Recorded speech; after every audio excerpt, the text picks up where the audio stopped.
കുറുക്കന് കുറച്ച് പേടിയുണ്ട്. അവൻ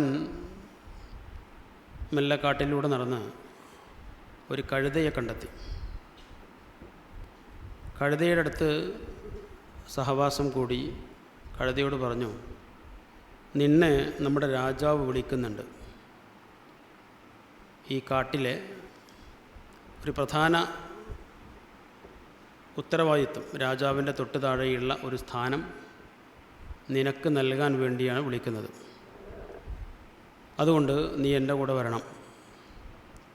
ഇത് കേട്ട കഴുത കുറുക്കൻ്റെ കൂടെ ചെല്ലുകയും കുറുക്കനെ കണ്ടതോടുകൂടി സിംഹം കഴുതക്ക് നേരെ ചാടി വീണു. അങ്ങനെ കഴുതയുടെ ചെവിയാണ് സിംഹത്തിന് ആദ്യം കിട്ടിയത്. 2 ചെവിയും കടിച്ചു പറിച്ചെടുത്തു. കഴുത അവിടുന്ന് ഓടി രക്ഷപ്പെട്ടു. അപ്പോൾ സിംഹം വീണ്ടും കുറുക്കനോട് പറഞ്ഞു, എനിക്ക് വയറ് നിറഞ്ഞിട്ടില്ല. അപ്പോൾ കുറുക്കന് വീണ്ടും കഴുതയെ പോയി സമീപിച്ചു. കഴുതയോട് പറഞ്ഞു, നീ എന്താ പെട്ടെന്ന് ഓടിപ്പോകുന്നത്? നിന്നെ അടുത്ത രാജാവാക്കാനുള്ള പരിപാടിയാണ്. അപ്പോൾ കഴുത പറഞ്ഞു, സിംഹം എൻ്റെ ചെവി കടിച്ചു പൊട്ടിച്ചല്ലോ, അതുകൊണ്ട് ഞാൻ വരുന്നില്ല. കുറുക്കൻ പറയുന്നുണ്ട്, ചെവി കടിച്ചെടുത്തത് നിൻ്റെ തലയിൽ കിരീടം വെക്കാൻ തടസ്സമുള്ളത് കൊണ്ടാണ്. ഇപ്പോൾ സിംഹാസനത്തിലിരിക്കുമ്പോൾ കിരീടം വെക്കണമല്ലോ. അപ്പോൾ കിരീടം വെക്കാനുള്ള തടസ്സം ഒഴിവാക്കാനാണ് നിൻ്റെ 2 ചെവിയും കടിച്ചെടുത്തത്. അപ്പോൾ കഴുതക്കത് ബോധ്യമായി. കഴുത വീണ്ടും കുറുക്കൻ്റെ കൂടെ പോയി. ഈ പ്രാവശ്യവും സിംഹം കണ്ടപാടെ ചാടി വീണു. വാലാണ് സിംഹത്തിന് കിട്ടിയത്. വാല് കംപ്ലീറ്റ് കടിച്ചു പറിച്ചെടുത്തു. കഴുത ഓടി, വീണ്ടും ഓടി. ഇതേ വിഷയങ്ങളൊക്കെ ആവർത്തിച്ചു. കുറുക്കൻ വീണ്ടും വന്നു. അപ്പോൾ കഴുത പറഞ്ഞു, നിങ്ങൾ പറഞ്ഞത് ശരിയല്ല, സിംഹം എന്നെ ഉപദ്രവിക്കാനാണ്, കൊല്ലാനാണ് ശ്രമിക്കുന്നത്. എൻ്റെ വാല് മുറിച്ചെടുത്തു. അപ്പോഴും കുറുക്കൻ പറയുന്നുണ്ട്, വാല് മുറിച്ചെടുത്തത് സിംഹാസനത്തിൽ ശരിക്കും ഇരിക്കണമെങ്കിൽ തടസ്സമില്ലാതിരിക്കാൻ വേണ്ടിയാണ്, അല്ലാതെ നിന്നെ കൊല്ലാനോ നിന്നെ ഉപദ്രവിക്കാനൊന്നുമല്ല. കഴുതക്കതും ബോധ്യമായി. 3-ാം പ്രാവശ്യവും കഴുത കുറുക്കൻ്റെ കൂടെ ചെന്നു. അന്ന് സിംഹം ശരിക്കും കഴുതയെ കീഴ്പ്പെടുത്തി കൊലപ്പെടുത്തി. കൊന്നുകളഞ്ഞിട്ട് സിംഹം കുറുക്കനോട് പറഞ്ഞു, നീ ഇതിനെ തൊലിയുരിച്ച് മാംസമൊക്കെ റെഡിയാക്കി എടുത്ത് കൊണ്ടുവരണമെന്ന്. അങ്ങനെ കുറുക്കൻ അതിൻ്റെ തൊലിയുരിച്ച് മാംസമൊക്കെ വേർപ്പെടുത്തി എടുത്ത് സിംഹത്തിന് കൊണ്ടു കൊടുത്തു. സിംഹം അതിങ്ങനെ കഴിച്ചുകൊണ്ടിരിക്കുമ്പോൾ ഒരു ചെറിയ ഭാഗം മാത്രം കാണുന്നില്ല. അപ്പം എന്താ, തലച്ചോറ് ഇല്ല. ഇത് കുറുക്കൻ നേരത്തെ തിന്നതാണ്. അപ്പോൾ സിംഹം ചോദിച്ചു കുറുക്കനോട്, അല്ല തലച്ചോറെവിടെ? തലച്ചോറോ? ഈ കഴുതക്ക് തലച്ചോറുണ്ടായിരുന്നില്ല. തലച്ചോറുണ്ടായിരുന്നുവെങ്കിൽ 3 തവണ ഈ കെണിയിൽ വന്ന് വീഴുമെന്നാണ്. യഥാർത്ഥത്തിൽ ഞാനീ പറഞ്ഞ കഥ ആരിലേക്കും ചേർത്ത് പറയേണ്ടതില്ല. പക്ഷേ ഈ സാഹചര്യം ഈ കഥയാണ് പറയിപ്പിക്കുന്നത്. അവിടെയാണ് കാര്യങ്ങളുള്ളത്. പണ്ട് ഏതോ ചങ്ങാതിൻ്റെ മൂക്ക് മുറിഞ്ഞു പോയൊരു കഥ ഉണ്ടല്ലോ. എവിടെയോ തട്ടിപ്പടഞ്ഞ് വീണ് മൂക്ക് മുറിഞ്ഞു പോയതാണ്. അപ്പോൾ അതൊരു വൈകല്യമാണല്ലോ, ഒരു കുറവാണല്ലോ. അപ്പോൾ കക്ഷി എന്ത് ചെയ്തു, ആളുകൾക്കിടയിലേക്ക് വന്നു. മൂക്ക് അബദ്ധവശാൽ മുറിഞ്ഞതാണ്, പക്ഷേ അതുകൊണ്ട് ഇപ്പോൾ ഒരു സുഖമുണ്ട്. എന്താ സുഖം? എനിക്ക് ശരിക്ക് സ്വർഗം കാണാം. സ്വർഗം കാണാൻ തടസ്സം ഈ മൂക്കായിരുന്നു. അപ്പം മൂക്ക് പോയതോടുകൂടി എനിക്ക് സ്വർഗം കാണാം. അപ്പോൾ ഇത് കേട്ട പാതി കേൾക്കാത്ത പാതി ചിലരൊക്കെ എന്ത് ചെയ്തു, മൂക്ക് മുറിച്ച് നോക്കി. പക്ഷെ അവർക്കും ഞങ്ങൾ സ്വർഗം കാണുന്നുണ്ട് എന്ന് പറയല്ലാതെ ഞങ്ങൾ അബദ്ധത്തിൽപ്പെട്ടിരിക്കുന്നു എന്ന് പറയാൻ നിർവാഹമല്ലല്ലോ. അതാണ് ഇതിൻ്റെ അടുത്ത വശം. ഇനി 3-ാമത് എനിക്ക് പറയാനുള്ളത്, ഇപ്പോൾ ഈ SMA ആക്ട് പ്രകാരം, സ്പെഷ്യൽ മാരേജ് ആക്ട് പ്രകാരം തങ്ങളുടെ വിവാഹം 35-36 വർഷത്തിന് ശേഷം രജിസ്റ്റർ ചെയ്തിരിക്കുന്ന സഹോദരി നജു ഇസ്മായിലിനെ കുറിച്ചാണ്. ഞാൻ നജുവിനെ പരിചയപ്പെടുന്നത് ഏതാണ്ട് ഒരു 17-18 കൊല്ലം മുമ്പാണ്. 2006 കോഴിക്കോട് നിന്നുള്ള ഹജ്ജ് തീർത്ഥാടക സംഘത്തിൽ കൊടുങ്ങല്ലൂരിൽ നിന്നും ചില സഹോദരിമാരൊക്കെ ഉണ്ടായിരുന്നു. അപ്പോൾ നമ്മൾ അന്ന് ഒരു ഹാജിക്ക് വരുന്ന എക്സ്പെൻസ് 1 ലക്ഷം രൂപയാണ്. ഇന്നത് ഏകദേശം ഒരു 8 ലക്ഷം രൂപ വരും. അന്നത്തെ ആ സർവീസ് കിട്ടണമെങ്കിൽ ഒരു 8 ലക്ഷം രൂപയൊക്കെ വരും. അപ്പോൾ പോകുന്നതിൻ്റെ തൊട്ട് മുമ്പത്തെ ദിവസമാണ്, തൊട്ട് 1-2 ദിവസം മുമ്പ് ഫ്ലൈറ്റ് ചാർജിന് ചെറിയ ഒരു വർധനവുണ്ടായി. അപ്പോൾ നമ്മൾ എല്ലാ ഹാജിമാരെയും വിളിച്ചു പറഞ്ഞു, 1000-ഓ 2000-ഓ ആണ് എമൗണ്ട്, അതുകൂടി അടക്കുകയാണെങ്കിൽ സൗകര്യമായിരുന്നു. അപ്പോൾ കൊടുങ്ങല്ലൂരിൽ നിന്നുള്ള ഒരു സ്ത്രീ ഒഴികെ ബാക്കി എല്ലാവരും ആ ക്യാഷ് അടച്ചു. അവർ കുറേ ന്യായങ്ങളൊക്കെ പറഞ്ഞു. അപ്പോൾ ഞാൻ അവരോട് പറഞ്ഞു, ഏതായാലും നിങ്ങളിപ്പോൾ ക്യാഷ് അടക്കണ്ട, നിങ്ങളുള്ളത് അടച്ചാൽ മതി, 1 ലക്ഷം തന്നെ അടച്ചാൽ മതി. മക്കയിൽ ചെന്ന് അവിടുത്തെയും മദീനത്തെയും ഒക്കെ സർവീസൊക്കെ കണ്ട് നിങ്ങൾക്ക് ബോധ്യപ്പെട്ടെങ്കിൽ അപ്പോൾ നിങ്ങൾ ക്യാഷ് അടച്ചാൽ മതി. അതിന് വേണ്ടിയിട്ട് ഇപ്പോൾ നമ്മൾ സംസാരിച്ച് വെറുതെ പ്രയാസം ഉണ്ടാവണ്ട എന്ന് പറഞ്ഞു. അങ്ങനെ അവർ കൂടെ പോന്നു. അവർ അവിടെ വന്നതിന് ശേഷം ആ ക്യാഷ് അടച്ചു എന്നാണ് എൻ്റെ ഓർമ്മ. അത് ഇരിക്കട്ടെ, അതല്ല വിഷയം. എല്ലാ ദിവസവും രാവിലെയും വൈകുന്നേരം ക്ലാസ്സുകളുണ്ടാവും. ഒരു ദിവസം ക്ലാസ് കഴിഞ്ഞപ്പോൾ ഞങ്ങൾ ക്ലാസ് എടുക്കുന്ന അതിൻ്റെ അടുത്തൊരു ടേബിളുണ്ട്. ആ ടേബിളിൻ്റെ മുകളിൽ ഓരോരുത്തരിങ്ങനെ അവരുടെ സംശയങ്ങളൊക്കെ എഴുതി വെക്കും. അപ്പോൾ അന്ന് കിട്ടിയ സംശയങ്ങളിലൊന്ന് ഇങ്ങനെയായിരുന്നു: നമസ്കരിക്കാത്ത ഭർത്താവിന് പുറത്തു കൊടുക്കാൻ വേണ്ടി പ്രാർത്ഥിക്കാൻ പാടുണ്ടോയെന്നാണ്. നമസ്കരിക്കാത്ത ഭർത്താവിന് പുറത്തു കൊടുക്കാൻ വേണ്ടി പ്രാർത്ഥിക്കാൻ പാടുണ്ടോ? അപ്പം ഞാനതിന് ഒറ്റവാചകത്തിൽ മറുപടി പറഞ്ഞു, അങ്ങനെയുള്ള ആളുകൾക്ക് ഹിദായത്ത് കിട്ടാൻ വേണ്ടിയാണ് പ്രാർത്ഥിക്കേണ്ടത്. ഇത്രേ പറഞ്ഞുള്ളൂ. കുറച്ച് കഴിഞ്ഞപ്പോൾ 2 സഹോദരിമാർ ഇറങ്ങി വന്നു. അതിലൊന്ന് നെജു ആയിരുന്നു. അവരുടെ ജീവിതവുമായി ബന്ധപ്പെട്ട ചില കാര്യങ്ങളാണ് പറഞ്ഞത്.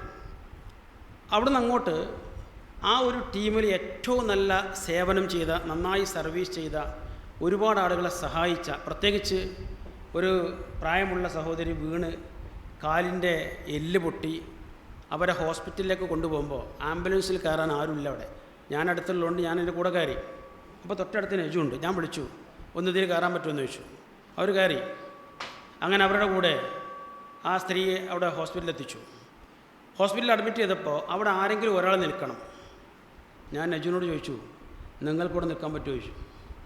അപ്പോൾ അവരെന്നോട് തിരിച്ചു ചോദിച്ചത്, ഇവിടെ ഈ ഉമ്മാനെ നോക്കി ഇവിടെ നിന്നാൽ എനിക്ക് ഹറമിൽ നമസ്കരിക്കുന്ന കൂലി കിട്ടുമെന്ന് ചോദിച്ചു. അപ്പോൾ ഞങ്ങളുടെ അന്നത്തെ അമീർ അവരോട് പറഞ്ഞു, നിങ്ങൾക്ക് ഹറമിൽ നമസ്കരിക്കുന്ന കൂലിയും കിട്ടും, ഈ ഉമ്മാനെ പരിപാലിക്കുന്നതിൻ്റെ കൂലിയും കിട്ടും. എന്നാൽ ഞാൻ ഇവിടെ നിന്നുള്ളറിഞ്ഞു. കുറച്ച് ദിവസം അവരവിടെ നിന്നു. അങ്ങനെ ഒരുപാട് സേവനം ചെയ്ത് നന്നായി സേവനം ചെയ്യുന്ന ആളുകൾക്ക് നമ്മളൊരു ചെറിയ അവാർഡൊക്കെ കൊടുക്കേണ്ട കാലത്ത് ആ അവാർഡ് കിട്ടിയ നെജുവിനാണ്. അത് കഴിഞ്ഞ് നാട്ടിൽ തിരിച്ചു വന്നു. അടുത്ത ആഴ്ച ഇവിടെ ടൗൺ ഹാളിൽ വെച്ചിട്ട് ഖുർആൻ ലേണിംഗ് സ്കൂളിൻ്റെ സംസ്ഥാന സംഗമം നടക്കുകയാണ്. ആ സംഗമത്തിൽ അനുഭവങ്ങൾ പറയാൻ വേണ്ടി പിതാക്കളുടെ അനുഭവങ്ങൾ വിശദീകരിക്കുന്നൊരു സെഷനിൽ അന്ന് ഇവിടുന്ന് കയറിയത് നെജുവായിരുന്നു. അന്ന് അവർ പറഞ്ഞിരിക്കുന്ന വാചകങ്ങൾ ഇന്നും എൻ്റെ മനസ്സിലുണ്ട്. അവർ പറഞ്ഞത്, ഞാൻ ഒരുപാട് കാലം മതപരമായി അല്ലെങ്കിൽ മതത്തോട് വലിയ ബന്ധമൊന്നുമില്ലാതെ കുറച്ചൊരു ഫെമിനിസ്റ്റ് ചിന്താഗതിയിലൊക്കെയാണ് ജീവിച്ചത്. അതിനിടയിൽ കൊടുങ്ങല്ലൂരിൽ സെൽമ ടീച്ചറുടെ ഖുർആൻ ക്ലാസ് നടക്കുന്നുണ്ട്. അപ്പം അവരെ ചോദ്യങ്ങൾ ചോദിച്ച് ഒന്ന് ഇരുത്തിക്കളയാം എന്ന് കരുതി ഞാൻ ആ ഖുർആൻ ക്ലാസ്സിൽ കയറി. കുറേ ചോദ്യങ്ങളൊക്കെ ചോദിച്ചു. പിന്നെ ആ ക്ലാസ്സിൽ സ്ഥിരമായി. അവിടെ നിന്നാണ് എനിക്ക് എന്താണ് ഇസ്ലാം എന്ന് മനസ്സിലായത്. ഇസ്ലാമികമായി ജീവിക്കണമെന്ന ബോധ്യം അതെന്നാണ്. അന്നവർ ഇത്ര കൂടി പറഞ്ഞു, കോഴിക്കോട്ടുകാരിയായിരിക്കുന്ന സെൽമ ടീച്ചറെ സലാം സാഹിബ് കൊടുങ്ങല്ലൂരിലേക്ക് വിവാഹം കഴിച്ചു കൊണ്ടുവന്നില്ലായിരുന്നുവെങ്കിൽ, ISM ഖുർആൻ ലേണിംഗ് സ്കൂൾ എന്ന ഒരു പഠന പദ്ധതി ആരംഭിച്ചിട്ടില്ലായിരുന്നുവെങ്കിൽ ഞാൻ ഇന്നും ഇരുട്ടിലായിരിക്കുമെന്നാണ്. ആ വാചകം എൻ്റെ മനസ്സിൽ ഞാൻ കൊത്തിവെച്ചിട്ടുണ്ട്.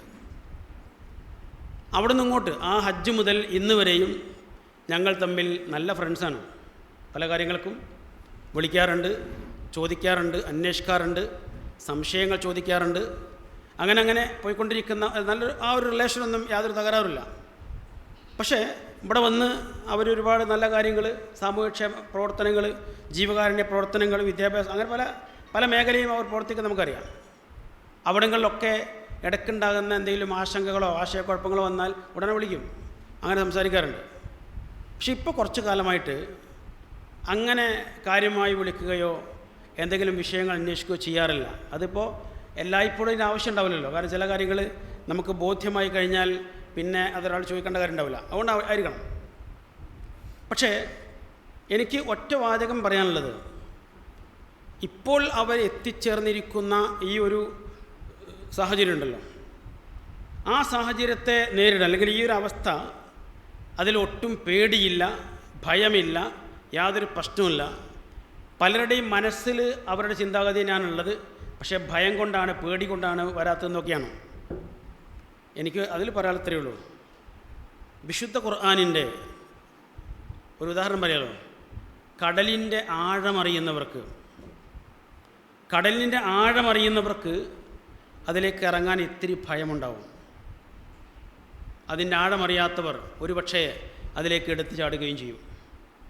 വിശുദ്ധ ഖുർആൻ്റെ കാര്യം അത്രയേ ഉള്ളൂ.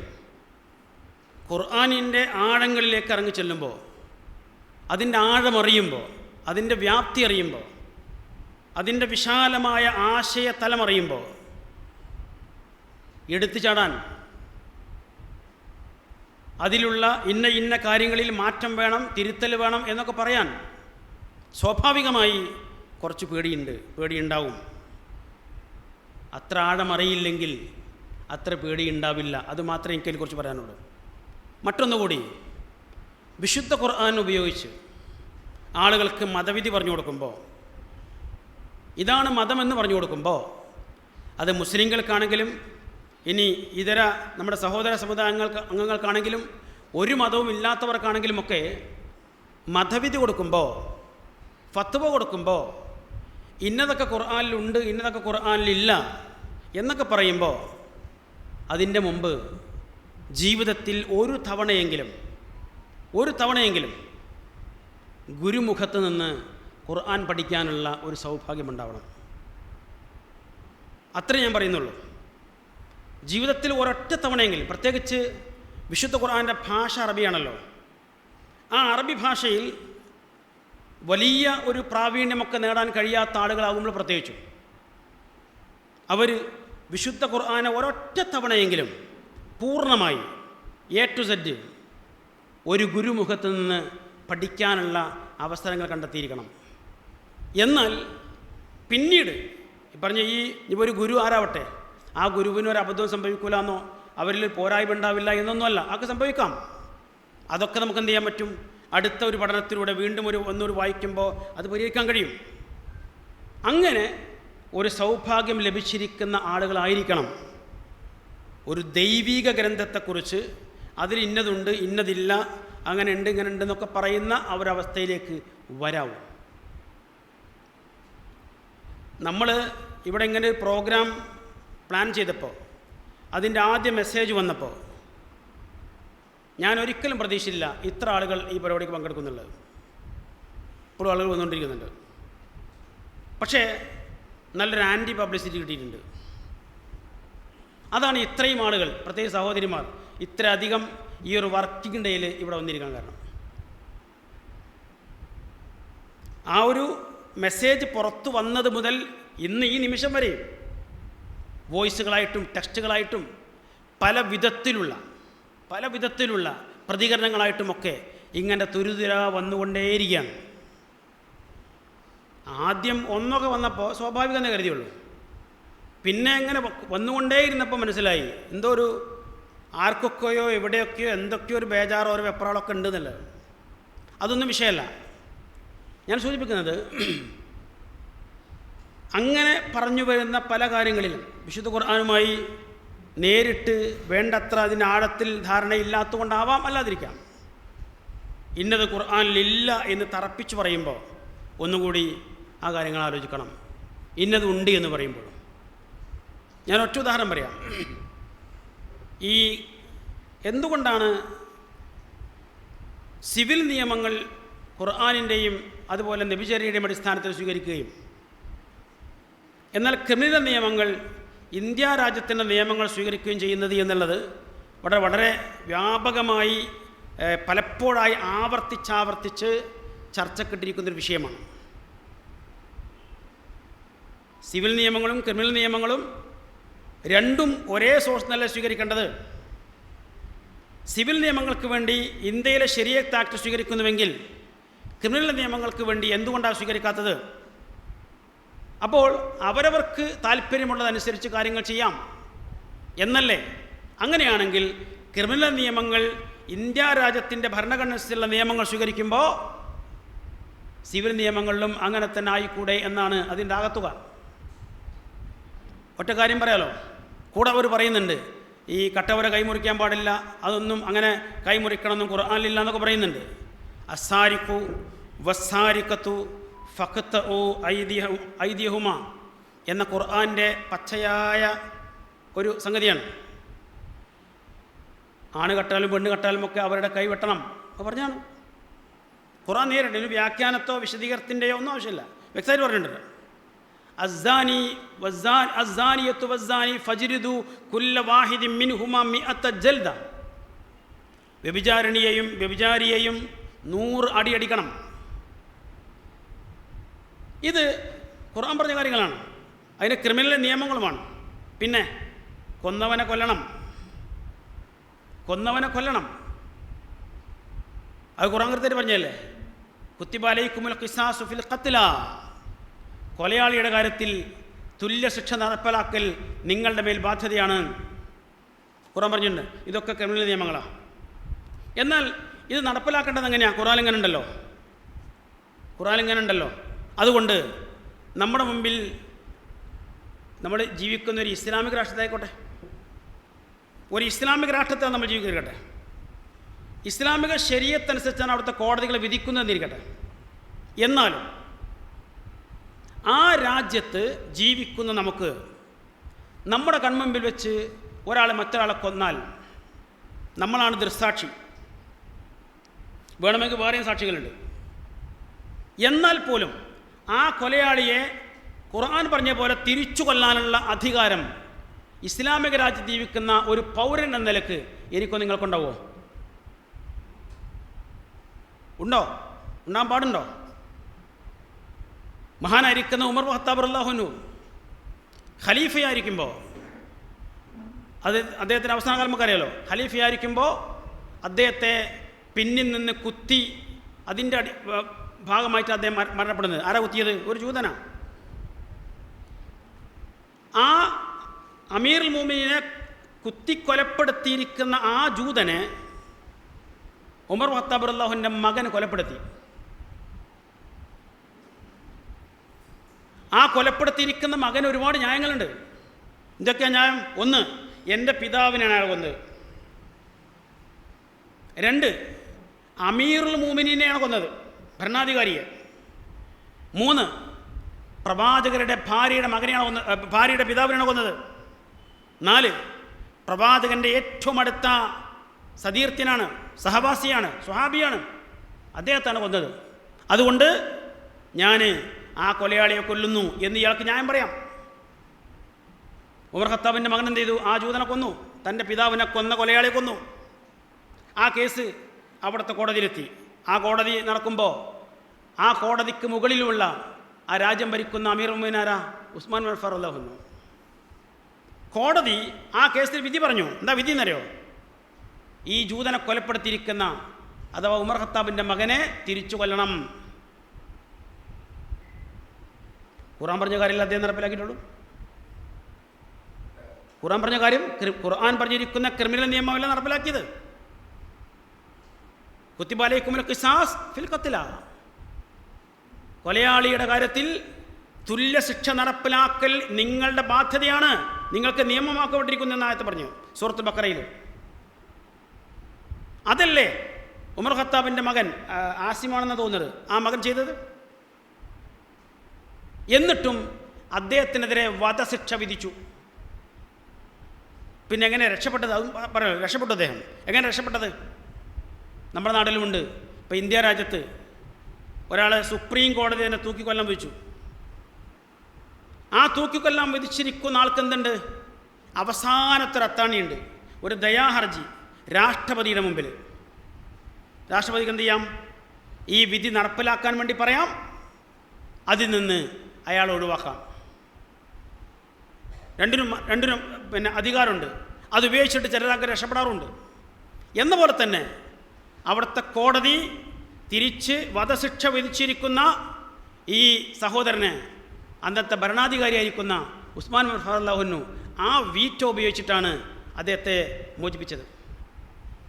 ഞാൻ ചോദിച്ചെന്താരോ, ക്രിമിനൽ നിയമങ്ങൾ അങ്ങനെ ഒരു വ്യക്തിക്ക് അല്ലെങ്കിൽ ഒരു സംഘത്തിന്, ഒരു കുടുംബത്തിന് ഒരു 10 മിനിറ്റ് കൊണ്ട് തിരിച്ചു വന്ന് നമുക്ക് വീണ്ടും ആരംഭിക്കുകയും ചെയ്യാം. അതുവരെ നമ്മൾ സംസാരിക്കും. അപ്പോൾ ഞാൻ പറഞ്ഞത്, ക്രിമിനൽ നിയമങ്ങൾ വ്യക്തിപരമായോ കുടുംബപരമായോ ഇനിയൊരു സംഘം ചേർന്ന് കുറച്ചാളുകളോ നടപ്പിലാക്കുക എന്ന നിലപാട് ഖുർആൻ ഭരണഘടനയായി സ്വീകരിക്കുന്ന ഒരു രാജ്യത്ത് പോലും ഒരിക്കലും സാധ്യമാകുന്ന സംഗതിയല്ല. അത് പാടില്ല. അതിനാണ് നിയമം കയ്യിലെടുക്കുക എന്ന് പറയാം. ആ നിയമം കയ്യിലെടുക്കുമ്പോൾ നാട്ടിൽ അരാജകത്വം ഉണ്ടാവും, അരക്ഷിതാവസ്ഥയുണ്ടാവും. ആർക്കും ആരെയും ആക്രമിക്കാം. എന്താ കാരണം? എന്തെങ്കിലും വിഷയം ആരോപിച്ചാൽ മതി. ഇവൻ എൻ്റെ വീട്ടിൽ നിന്ന് കളവ് ചെയ്തിട്ടുണ്ട് എന്ന് ഇയാൾക്ക് തോന്നിയാൽ മതി, ആളെ കൈവെട്ടും. ഇവനാണ് ഇന്നാളെ കൊന്നത്, ഇയാൾക്ക് തോന്നിയാൽ മതി, ആളെ പോയി വെട്ടും. അങ്ങനെ സമൂഹത്തിൻ്റെ സുരക്ഷിത അവസ്ഥ നഷ്ടപ്പെടുന്ന അങ്ങനെയുള്ള അരക്ഷിതാവസ്ഥ ഇല്ലാതിരിക്കാൻ വേണ്ടി കൂടിയാണ് ക്രിമിനൽ നിയമങ്ങൾ അത് നടപ്പിലാക്കേണ്ടത്. അതാത് രാജ്യത്തെ ഭരണകൂടങ്ങളാണ്. ആ ഭരണകൂടം നിശ്ചയിക്കുന്ന നീതിന്യായ വ്യവസ്ഥയാണ് ഇത്. ഈ വിഷയത്തിൽ മാത്രമല്ല, ഇപ്പോൾ ഒരു രാജ്യം മറ്റൊരു രാജ്യവുമായി യുദ്ധം ചെയ്യേണ്ടി വരുന്നു. ഒരു മുസ്ലിം രാജ്യമാവട്ടെ, ഒരു മുസ്ലിം രാജ്യത്തിന് മറ്റൊരു രാജ്യവുമായി യുദ്ധം ചെയ്യേണ്ടി വരുന്നു. യുദ്ധം ചെയ്യേണ്ടി വരുമ്പോൾ എന്ത് ചെയ്യണം? ശത്രുക്കളോട് തിരിച്ച് യുദ്ധം ചെയ്യണം. ആ ശത്രുക്കളോട് യുദ്ധം ചെയ്യാൻ വേണ്ടി ഖുർആൻ നടത്തുന്ന ആഹ്വാനം മൊത്തത്തിലാണ്, പൊതുവിലാണ്. എന്നാൽ നമ്മൾ ജീവിക്കുന്നൊരു ഇസ്ലാമിക രാജ്യത്തിലാണെങ്കിൽ പോലും ആ ഇസ്ലാമിക രാജ്യം മറ്റൊരു രാജ്യത്തോട് യുദ്ധം ചെയ്യുന്നുവെങ്കിൽ പോലും ആ യുദ്ധത്തിൽ യോദ്ധാക്കളായി നമുക്കും ആയുധമെടുത്ത് നേർക്ക് നേരെ ചേരാൻ പറ്റുമോ? അതിന് പെർമിഷൻ ഉണ്ടോ? ജനാധിപത്യ രാജ്യം ഭരിക്കുന്ന ഇന്ത്യയിൽ പെർമിഷൻ ഉണ്ടോ? ഇന്ത്യയും പാകിസ്ഥാൻ തമ്മിൽ യുദ്ധം നടക്കുകയാണ്. ഇന്ത്യയും പാകിസ്ഥാൻ തമ്മിൽ യുദ്ധം നടക്കുകയാണ്. ഞാൻ എൻ്റെ രാജ്യത്തോടുള്ള കൂറ് ഒന്നുകൂടി തെളിയിക്കാൻ വേണ്ടിയിട്ട് ഞാൻ എന്ത് ചെയ്യുന്നു? നേരെ ഓടിച്ചെന്നിട്ട് സൈന്യത്തിൻ്റെ കൂടെ യുദ്ധത്തിനിറങ്ങാണ്. സൈന്യം എന്ത് ചെയ്യും? ആദ്യം നമുക്കെതിരെ വെടിവെക്കും. എന്താ കാരണം? അങ്ങനെ അവകാശമില്ല, അത് പാടില്ല. പിന്നെ ആരാ യുദ്ധം ചെയ്യേണ്ടത്? യുദ്ധം ചെയ്യേണ്ടത് സൈന്യമാണ്. ഏത് സൈന്യം? ആ യുദ്ധത്തിന് സൈന്യാധിപൻ നിശ്ചയിച്ചിരിക്കുന്ന ബറ്റാലിയൻ ഏതാണോ ആ ഒരു ബറ്റാലിയൻ മാത്രം. വ്യോമസേനക്കാണ് ഇത് കൊടുത്തിട്ടുള്ളത് ഉത്തരവാദിത്തം, എങ്കിൽ അവർ മാത്രം.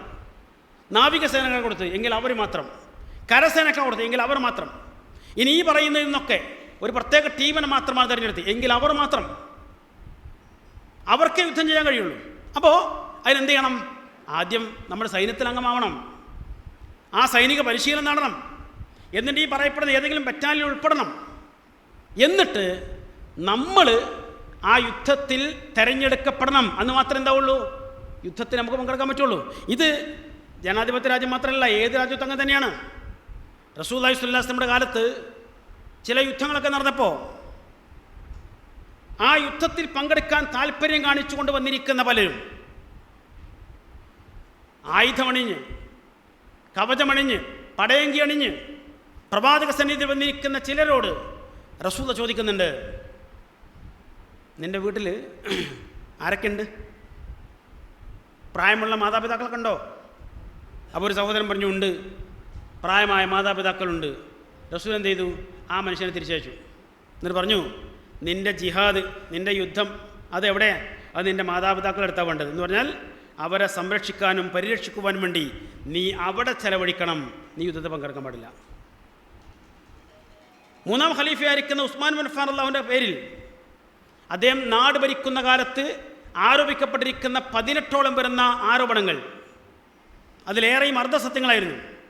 ആ അർദ്ധസത്യങ്ങളിൽ ഏറ്റവും പ്രഥമ സ്ഥാനത്ത് നിന്നതറിയോ? ഉസ്മാൻ ബിൻ അഫ്ഫാൻ റളിയല്ലാഹു അൻഹു ബദർ യുദ്ധത്തിൽ പങ്കെടുത്തില്ല എന്നുള്ളതാണ്. ഉസ്മാൻ ബിൻ അഫ്ഫാൻ ബദർ യുദ്ധത്തിൽ പങ്കെടുത്തിട്ടില്ല, അതാണ് ആരോപണം. എന്താ പങ്കെടുക്കാതിരുന്നത്? അതാരെങ്കിലും അന്വേഷിച്ചോ? അത് അന്വേഷിച്ചവർക്ക് മനസ്സിലായി. എന്തായിരുന്നു? അദ്ദേഹവും എല്ലാവരെയും പോലെ ബദറിൽ പങ്കെടുക്കാൻ വേണ്ടി പടച്ചട്ടണിഞ്ഞ് വന്നതാണ്. പക്ഷേ സൈന്യാധിപനായിരിക്കുന്ന റസൂൽ എന്ത് ചെയ്തു? അദ്ദേഹത്തോട് പറഞ്ഞു, നിൻ്റെ ഭാര്യ മരണാസന്നയായി കിടക്കുകയാണ്, അതുകൊണ്ട് നിൻ്റെ സാന്നിധ്യം ഇപ്പോൾ അവിടെ ആവശ്യമുണ്ട്, അതുകൊണ്ട് നീ അവിടെ വേണം, നീ യുദ്ധത്തിന് ഇറങ്ങണ്ട. ബദർ യുദ്ധം കഴിഞ്ഞ് മുസ്ലിങ്ങൾ തിരിച്ചെത്തുമ്പോൾ ഉസ്മാൻ ബിൻ അഫ്ഫാൻ റളിയല്ലാഹു അൻഹു തൻ്റെ ഭാര്യ മരണപ്പെട്ട് ആ മയ്യത്ത് സംസ്കാരത്തിൽ അവസാനത്തെ മണ്ണിട്ടുകൊണ്ട് ഇരിക്കുകയായിരുന്നു. അപ്പോഴാണ് അവർ കടന്നു വരുന്നത്. ഞാൻ സൂചിപ്പിച്ചത് എന്താ?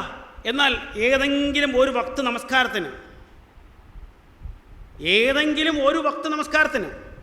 റസൂലിന്റെ നേതൃത്വം കൊടുക്കുന്ന വക്താവട്ടെ, അല്ലെങ്കിൽ അമീർ മുഅ്മിനീന്മാർ ഖലീഫമാർ നേതൃത്വം കൊടുക്കുന്ന വക്തുകളാവട്ടെ, ഏതെങ്കിലും ഒരു വക്തിന് ഒരാൾ കയറി വരുമ്പോൾ ഒന്നാമത്തെ സഫിൽ ഒരാൾക്ക് ഇടമുണ്ട്.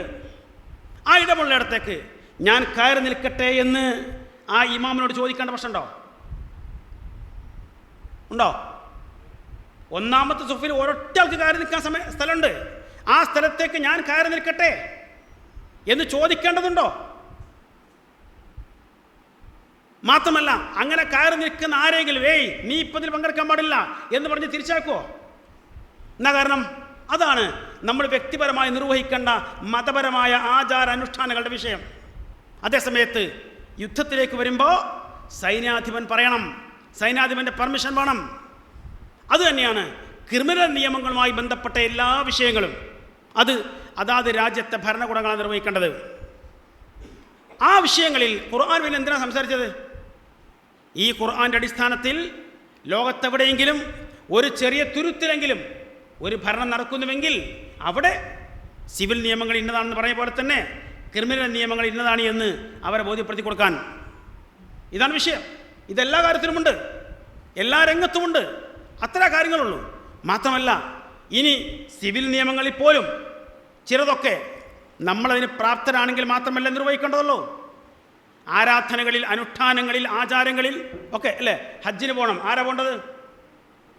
എല്ലാ മുസ്ലിങ്ങൾക്കും ഹജ്ജ് നിർബന്ധമാണോ? ഖുർആൻ പറഞ്ഞു, വലില്ലാഹി അലന്നാസി ഹിജ്ജുൽ ബൈത്തി മൻ ഇസ്തത്വഅ ഇലൈഹി സബീല. മക്കയിലേക്ക് വഴി തുറന്നിരിക്കുന്ന ആളുകൾക്ക് മാത്രമാണ് ഹജ്ജ്.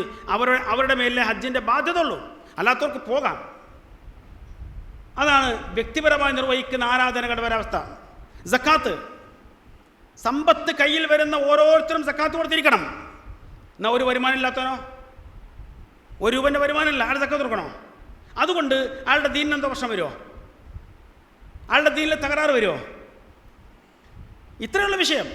അപ്പോൾ അങ്ങനെ നമ്മൾ വ്യക്തിപരമായി നിർവഹിക്കേണ്ട കാര്യങ്ങളിൽ പോലും ഇളവുകൾ നൽകപ്പെട്ടിരിക്കുന്നുവെങ്കിൽ ഒരു ഭരണഘടന, ഒരു ഭരണകൂടം നിർവഹിക്കേണ്ടതായിരിക്കുന്ന കാര്യങ്ങൾ പറഞ്ഞിരുന്നിടത്ത് ഈ നമ്മൾ ജീവിക്കുന്ന നാട് ഒരു ഇസ്ലാമിക രാജ്യമാണെങ്കിൽ, ഖുർആൻ ഭരണഘടനയായി സ്വീകരിക്കുന്ന രാജ്യമാണ് എങ്കിൽ തീർച്ചയായും ഖുർആനിൽ പറഞ്ഞതുപോലെ തന്നെയാണ് ഇവിടുത്തെ ക്രിമിനൽ നിയമങ്ങൾ നടപ്പിലാക്കേണ്ടത്. സിവിൽ പിന്നെ പറയേണ്ടതില്ല പ്രത്യേകിച്ചും. അപ്പോൾ ഇത് അറിയാത്തത് കൊണ്ടാണ് ആ ചോദ്യം ഒരുപാട് തവണ ആവർത്തിച്ച് ചോദിക്കുന്നുണ്ട്. ആ ചോദ്യത്തിൻ്റെ കാരണം ഞാൻ പറഞ്ഞത്, ഈ വിഷയത്തെക്കുറിച്ച് ധാരണയില്ല. എന്നാൽ സിവിൽ നിയമങ്ങളോ, അത് നമുക്കത് നിർവഹിക്കാനുള്ള സ്വാതന്ത്ര്യമുള്ള, അങ്ങനെ പാലിക്കാൻ സ്വാതന്ത്ര്യമുള്ള, അവകാശമുള്ള, അധികാരമുള്ള ഒരു രാജ്യത്ത് നമ്മൾ ജീവിക്കുന്നത്. ഈ രാജ്യത്ത് സ്വാഭാവികമായി വിശുദ്ധ ഖുർആനും പ്രവാചക അധ്യാപനങ്ങളും പഠിപ്പിച്ച രൂപത്തിലും ഭാവത്തിലും പരമാവധി ആ കാര്യങ്ങൾ നിർവഹിക്കാൻ ഓരോ മുസ്ലിമും ബാധ്യസ്ഥനാണ്. ഇനി അതിലേക്ക് ചേർത്ത് പറയേണ്ട വിഷയം എന്താ അറിയോ? ചേർത്ത് പറയേണ്ട വിഷയം, ഇന്ത്യയിൽ കോടതികളൊക്കെ ശ്രദ്ധിക്കുന്ന ശരീഅത്ത് ആക്ട് എന്ന് പറയുന്നത് മുഹമ്മദ് റസൂലോ പോലെയുള്ള കാര്യങ്ങളാണ്. അതിൽ ഒരുപാട് അപാകതകളുണ്ട്, ഖുർആൻ വിരുദ്ധമായിരിക്കുന്ന കാര്യങ്ങളുണ്ട്. അതുകൊണ്ട് അത് പരിഷ്കരിക്കപ്പെടണം. ആ വാചകം അത്രയൊക്കെ. ഞാൻ അടുത്ത വാചകം എന്താ?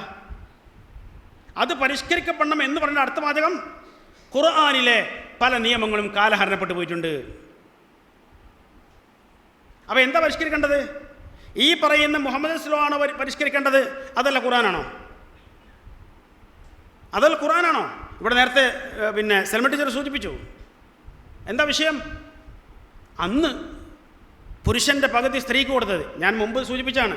എല്ലാ സന്ദർഭത്തിലും പുരുഷൻ്റെ പകുതി അല്ല സ്ത്രീക്ക്, അത് വേറെ സംഗതിയാണ്. പുരുഷൻ്റെ ഇരട്ടി സ്ത്രീക്ക് കൊടുക്കേണ്ടി വരും, പുരുഷൻ്റെ അതേ അളവ് കൊടുക്കേണ്ടി വരും, പുരുഷൻ്റെ പകുതിയും കൊടുക്കേണ്ടി വരും. അതതിൻ്റെ സിസ്റ്റം.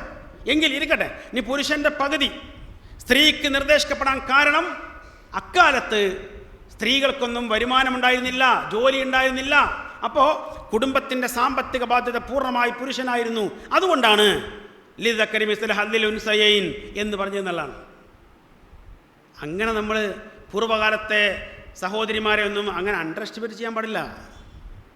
പ്രവാചക തിരുമേനി സല്ലല്ലാഹു അലൈഹി വസല്ലമയുടെ ഭാര്യ, നമ്മുടെ ഉമ്മ ഖദീജത്തുൽ കുബ്ര ആരായിരുന്നു? മക്കയിലെ ഏറ്റവും സമ്പന്നരിൽപ്പെട്ടിരിക്കുന്ന, അല്ലേ? നമ്മളിങ്ങനെ സമ്പന്നരുടെ പട്ടിക ഇടുകയാണെങ്കിൽ ആ പട്ടികയിൽ ഒന്നാമത്തെയോ രണ്ടാമത്തെയോ സ്ഥാനത്ത് വരാൻ കഴിവുള്ള സഹോദരിയാണ്. നല്ല ബിസിനസ്സുകാരിയാണ്, നല്ല വരുമാനമുണ്ടായിരുന്നു. മനസ്സിലായോ? അതുപോലെ തന്നെ അവിടെയുള്ള എത്ര സഹോദരിമാർ സമ്പന്നരായിരുന്നു. സക്കാത്ത് പിരിക്കാൻ വേണ്ടി പ്രവാചക തിരുമേനി സല്ലല്ലാഹു അലൈഹി വസല്ലം ഒരിക്കൽ ഒരു യാത്ര കഴിഞ്ഞ് വരുമ്പോഴാണ് ഒരു തോട്ടത്തിലേക്ക് കയറുന്നത്. എന്തിനറിയോ? ആ തോട്ടത്തിൽ നിന്നുള്ള സക്കാത്ത് പിരിക്കാൻ കയറിയത്. കൂടെ സ്വഹാബികളുണ്ട്. അപ്പോൾ റസൂൽ ചോദിക്കേണ്ടത് ആരതാണ്? അതൊരു സ്ത്രീയുടേതായിരുന്നു. എന്ന് പറഞ്ഞാൽ സക്കാത്ത് കൊടുക്കാൻ മാത്രം വരുമാനമുള്ള ഒരുപാട് സഹോദരിമാരുണ്ട്, അതുപോലെ ആണുങ്ങളുണ്ട്. തിരിച്ചും ഒരു രൂപക്ക് വകുപ്പില്ലാത്ത ഒരു നാണയത്തൊട്ട് സ്വന്തമായി ഇല്ലാത്ത ഒരുപാട് സഹോദരിമാരുണ്ട്. സഹോദരിമാർ മാത്രമല്ല, സഹോദരന്മാരുമുണ്ട്, അല്ലേ? അവിടെയും ഉണ്ടായിരുന്നു. പട്ടിണി കിടക്കുന്ന, പ്രയാസപ്പെടുന്ന, കഷ്ടപ്പെടുന്ന എത്രയോ സഹോദരന്മാർ അവിടെയും ഉണ്ടായിരുന്നു. സമ്പന്നരായിരിക്കുന്ന സ്ത്രീകൾ. എന്നിട്ടും ഖുർആൻ പറഞ്ഞ എന്താ? അർ-റിജാലു ഖവ്വാമൂന അലൻ-നിസാ ബിമാ ഫദ്ദലല്ലാഹു ബഅദഹും അലാ ബഅദ് വബിമാ അൻഫഖു മിൻ അംവാലിഹിം. പുരുഷനാണ് ഒരു കുടുംബത്തിൻ്റെ സംരക്ഷണാവകാശം. അതൊരു ഉത്തരവാദിത്തമാണ്. എന്താ അതിന് ഒന്നാമത്തെ കാരണം പറഞ്ഞത്? സമ്പത്തല്ല, അവൻ്റെ ശാരീരിക പ്രകൃതമാണ്. ആണും പെണ്ണും തമ്മിൽ എങ്ങനെയൊക്കെ പറഞ്ഞാലും ശാരീരികമായി പെണ്ണിനപേക്ഷിച്ച് ശക്തനും ബലവാനും പുരുഷനാണ്. അവനാണ് ആ കുടുംബത്തെ സംരക്ഷിക്കേണ്ടത്, പ്രൊട്ടക്ഷൻ കൊടുക്കേണ്ടവനാണ്. കൂടെ സ്വാഭാവികമായി ആ കുടുംബത്തിൻ്റെ സാമ്പത്തിക ബാധ്യതയും അവൻ്റെ ചുമതലയാണ്, ഉത്തരവാദിത്തമാണ്. അതിനർത്ഥം ഒരു സ്ത്രീ കുടുംബത്തിന് വേണ്ടി ഒന്നും ചെലവഴിക്കരുത് എന്നല്ല. അവർക്ക് ചെലവഴിക്കാം, അവരുടെ മേൽ ബാധ്യതയില്ല. ആ ബാധ്യത ഇല്ലാത്തതുകൊണ്ടാണ് അവർ ചെലവഴിച്ചാൽ 2 പ്രതിഫലം എന്ന് പ്രവാചക തിരുമേനി പറഞ്ഞത്. 1 ചിലവഴിച്ചതിൻ്റെ പ്രതിഫലം, 2 കുടുംബത്തെ കൂടുതൽ ശക്തമാക്കിയതിൻ്റെ പ്രതിഫലം. ഇങ്ങനെയാണ് പറഞ്ഞു കൊടുത്തത്. അപ്പം ഞാൻ സൂചിപ്പിച്ചത്, അവിടെ അന്ന് പെണ്ണുങ്ങൾക്ക് സമ്പത്തില്ലാത്തതുകൊണ്ട്, ആണുങ്ങൾക്ക് മാത്രം സമ്പത്തുള്ളത് കൊണ്ട് ഉണ്ടാക്കിയ ഒരു നിയമമൊന്നുമല്ല ഖുർആനിലെ നിയമങ്ങൾ. പ്രത്യേകിച്ച് എന്താ കാരണം? മുമ്പ് കഴിഞ്ഞു പോയിരിക്കുന്ന വേദഗ്രന്ഥങ്ങളൊക്കെ, പൂർവ്വ വേദഗ്രന്ഥങ്ങളെല്ലാം അത് അവതരിക്കപ്പെടുന്ന കാലത്ത് സത്യസന്ദേശവുമായി വന്നിരിക്കുന്ന വേദഗ്രന്ഥങ്ങൾ തന്നെയാണ്. ഖുർആനാണെങ്കിലോ ആ വേദഗ്രന്ഥങ്ങളെ കൂടി സത്യപ്പെടുത്തിക്കൊണ്ട് വന്നിരിക്കുന്ന വേദഗ്രന്ഥമാണ്. പക്ഷേ ആ വേദഗ്രന്ഥങ്ങൾ പിന്നീട് എന്തായി? യുഹർരിഫൂനൽ കലിമാൻ മവാദിഹി എന്ന് ഖുർആൻ പറഞ്ഞ പോലെ അതിലുള്ള പല സംഗതികളെയും സന്ദർഭം നടത്തി മാറ്റി, അതിലേക്ക് കൈകടത്തി, അതിൽ പലതും കൂട്ടിച്ചേർത്ത് പലതും വെട്ടിമാറ്റി, അതിനെ യഥാർത്ഥ രൂപത്തിൽ കിട്ടാത്ത അവസ്ഥയിലേക്ക് മാറ്റി അതിൻ്റെ ആളുകൾ. അതുകൊണ്ട് തന്നെ നമസ്കാരം തുടങ്ങിയിട്ട് അപ്പോൾ എല്ലാവരും ഇൻഷാ അല്ലാഹ് നമസ്കരിച്ച് ഒരു 10 മിനിറ്റിനകം തിരിച്ചെത്താൻ നമുക്ക് തുടരാം. ഇന്ത്യയിലെ ശരീഅത്ത് നിയമങ്ങൾ എന്ന നിലയ്ക്ക് ആളുകൾ മനസ്സിലാക്കുന്ന മുഹമ്മദ് ലോ പോലെയുള്ള സംഗതികളിൽ ധാരാളം ഖുർആൻ വിരുദ്ധ പരാമർശങ്ങളുണ്ട്. അതുകൊണ്ട് അത് പരിഷ്കരിക്കപ്പെടണം, അത് തിരുത്തണം. അതാണ് നമ്മൾ ഉന്നയിക്കുന്ന ആവശ്യം. അതിനുവേണ്ടിയാണ് നമ്മൾ ശ്രമിച്ചുകൊണ്ടിരിക്കുന്നത് എന്നൊക്കെയാണ് നമ്മൾ കേട്ടുകൊണ്ടിരിക്കുന്നത്. പക്ഷേ യഥാർത്ഥത്തിൽ വിശുദ്ധ ഖുർആൻ തന്നെയാണ് തിരുത്താൻ ശ്രമിച്ചുകൊണ്ടിരിക്കുന്നതാണ്. അതിൻ്റെ ഒരു ഭാഗമാണ് ഞാൻ നേരത്തെ പറഞ്ഞത്. മക്കളിൽ ആൺമക്കൾക്ക് ലഭിക്കുന്നതിൻ്റെ പകുതിയാണ് പെൺമക്കൾക്ക് ലഭിക്കുക എന്ന വിഷയത്തിൻ്റെ കാരണം അന്നവർക്ക് സമ്പത്തില്ലാത്തതുകൊണ്ടാണ്, അന്നവർക്ക് വരുമാനമില്ലാത്തതുകൊണ്ടാണ്. ഇന്ന് അവർക്ക് സമ്പത്തും വരുമാനമൊക്കെ ഉള്ളതുകൊണ്ട് ആ നിയമം കാലഹരണപ്പെട്ടു പോയിരിക്കുന്നു. നമ്മളത് മാറ്റി വായിക്കേണ്ടതാണ്, അല്ലെങ്കിൽ പുതിയ വ്യാഖ്യാനങ്ങൾ നൽകേണ്ടതാണ് എന്നൊക്കെയാണ്. അപ്പോൾ സൂചിപ്പിച്ചെന്താ, ഇന്ത്യൻ ശരീഅത്ത് ആക്ടിനാണ് പ്രശ്നം, തിരുത്തേണ്ടത് ഖുർആനിലാണ്. ഇന്ത്യൻ ശരീഅത്ത് ആക്ടിലാണ് പ്രശ്നമുള്ളത്, തിരുത്തേണ്ടത് ഖുർആനിലാണ്. ഇത് രണ്ടും കൂടി എന്താണെന്ന് മനസ്സിലാവുന്നില്ല. ഈ പറയപ്പെട്ട സംഗതികൾ നിലവിൽ വന്നത് 1937 നമുക്കറിയാം, ഇരിക്കട്ടെ. അത് കാലഹരണപ്പെട്ടു പോവുകയോ തിരുത്തേണ്ടി വരികയോ അതൊന്നും എന്തല്ല, ഒരു വിഷയമേ അല്ല. പക്ഷേ അതിൻ്റെ പേരിൽ 1400 വർഷങ്ങളായി മുസ്ലിം സമൂഹം നിരാക്ഷേപം അംഗീകരിച്ചു വരുന്ന ഖുർആനിക ആശയങ്ങളെ, ഖുർആൻ്റെ നിലപാടുകളെ തിരുത്തണം, തിരുത്തി വായിക്കണം, അതിന് പുതിയ വ്യാഖ്യാനങ്ങൾ നൽകണം എന്ന് പറയുന്നത് ഗൗരവത്തോടെ കാണേണ്ട വിഷയമാണ്. അതിന് പറഞ്ഞിരിക്കുന്ന ന്യായത്തിൻ്റെ പൊള്ളയാവസ്ഥ ഞാൻ സൂചിപ്പിച്ചത്. അക്കാലത്തും സ്ത്രീകളിലും ധനികരുണ്ട്, പുരുഷന്മാരിലും ധനികരുണ്ട്. സ്ത്രീകളിലും ദരിദ്രരുണ്ട്, പുരുഷന്മാരിലും ദരിദ്രരുണ്ട്. അതൊക്കെ ഉണ്ടായിരിക്കുക തന്നെയാണ് നിയമം. കാരണം എന്താ, ഇത് പടച്ചോനിറക്കുന്ന നിയമമാണ്.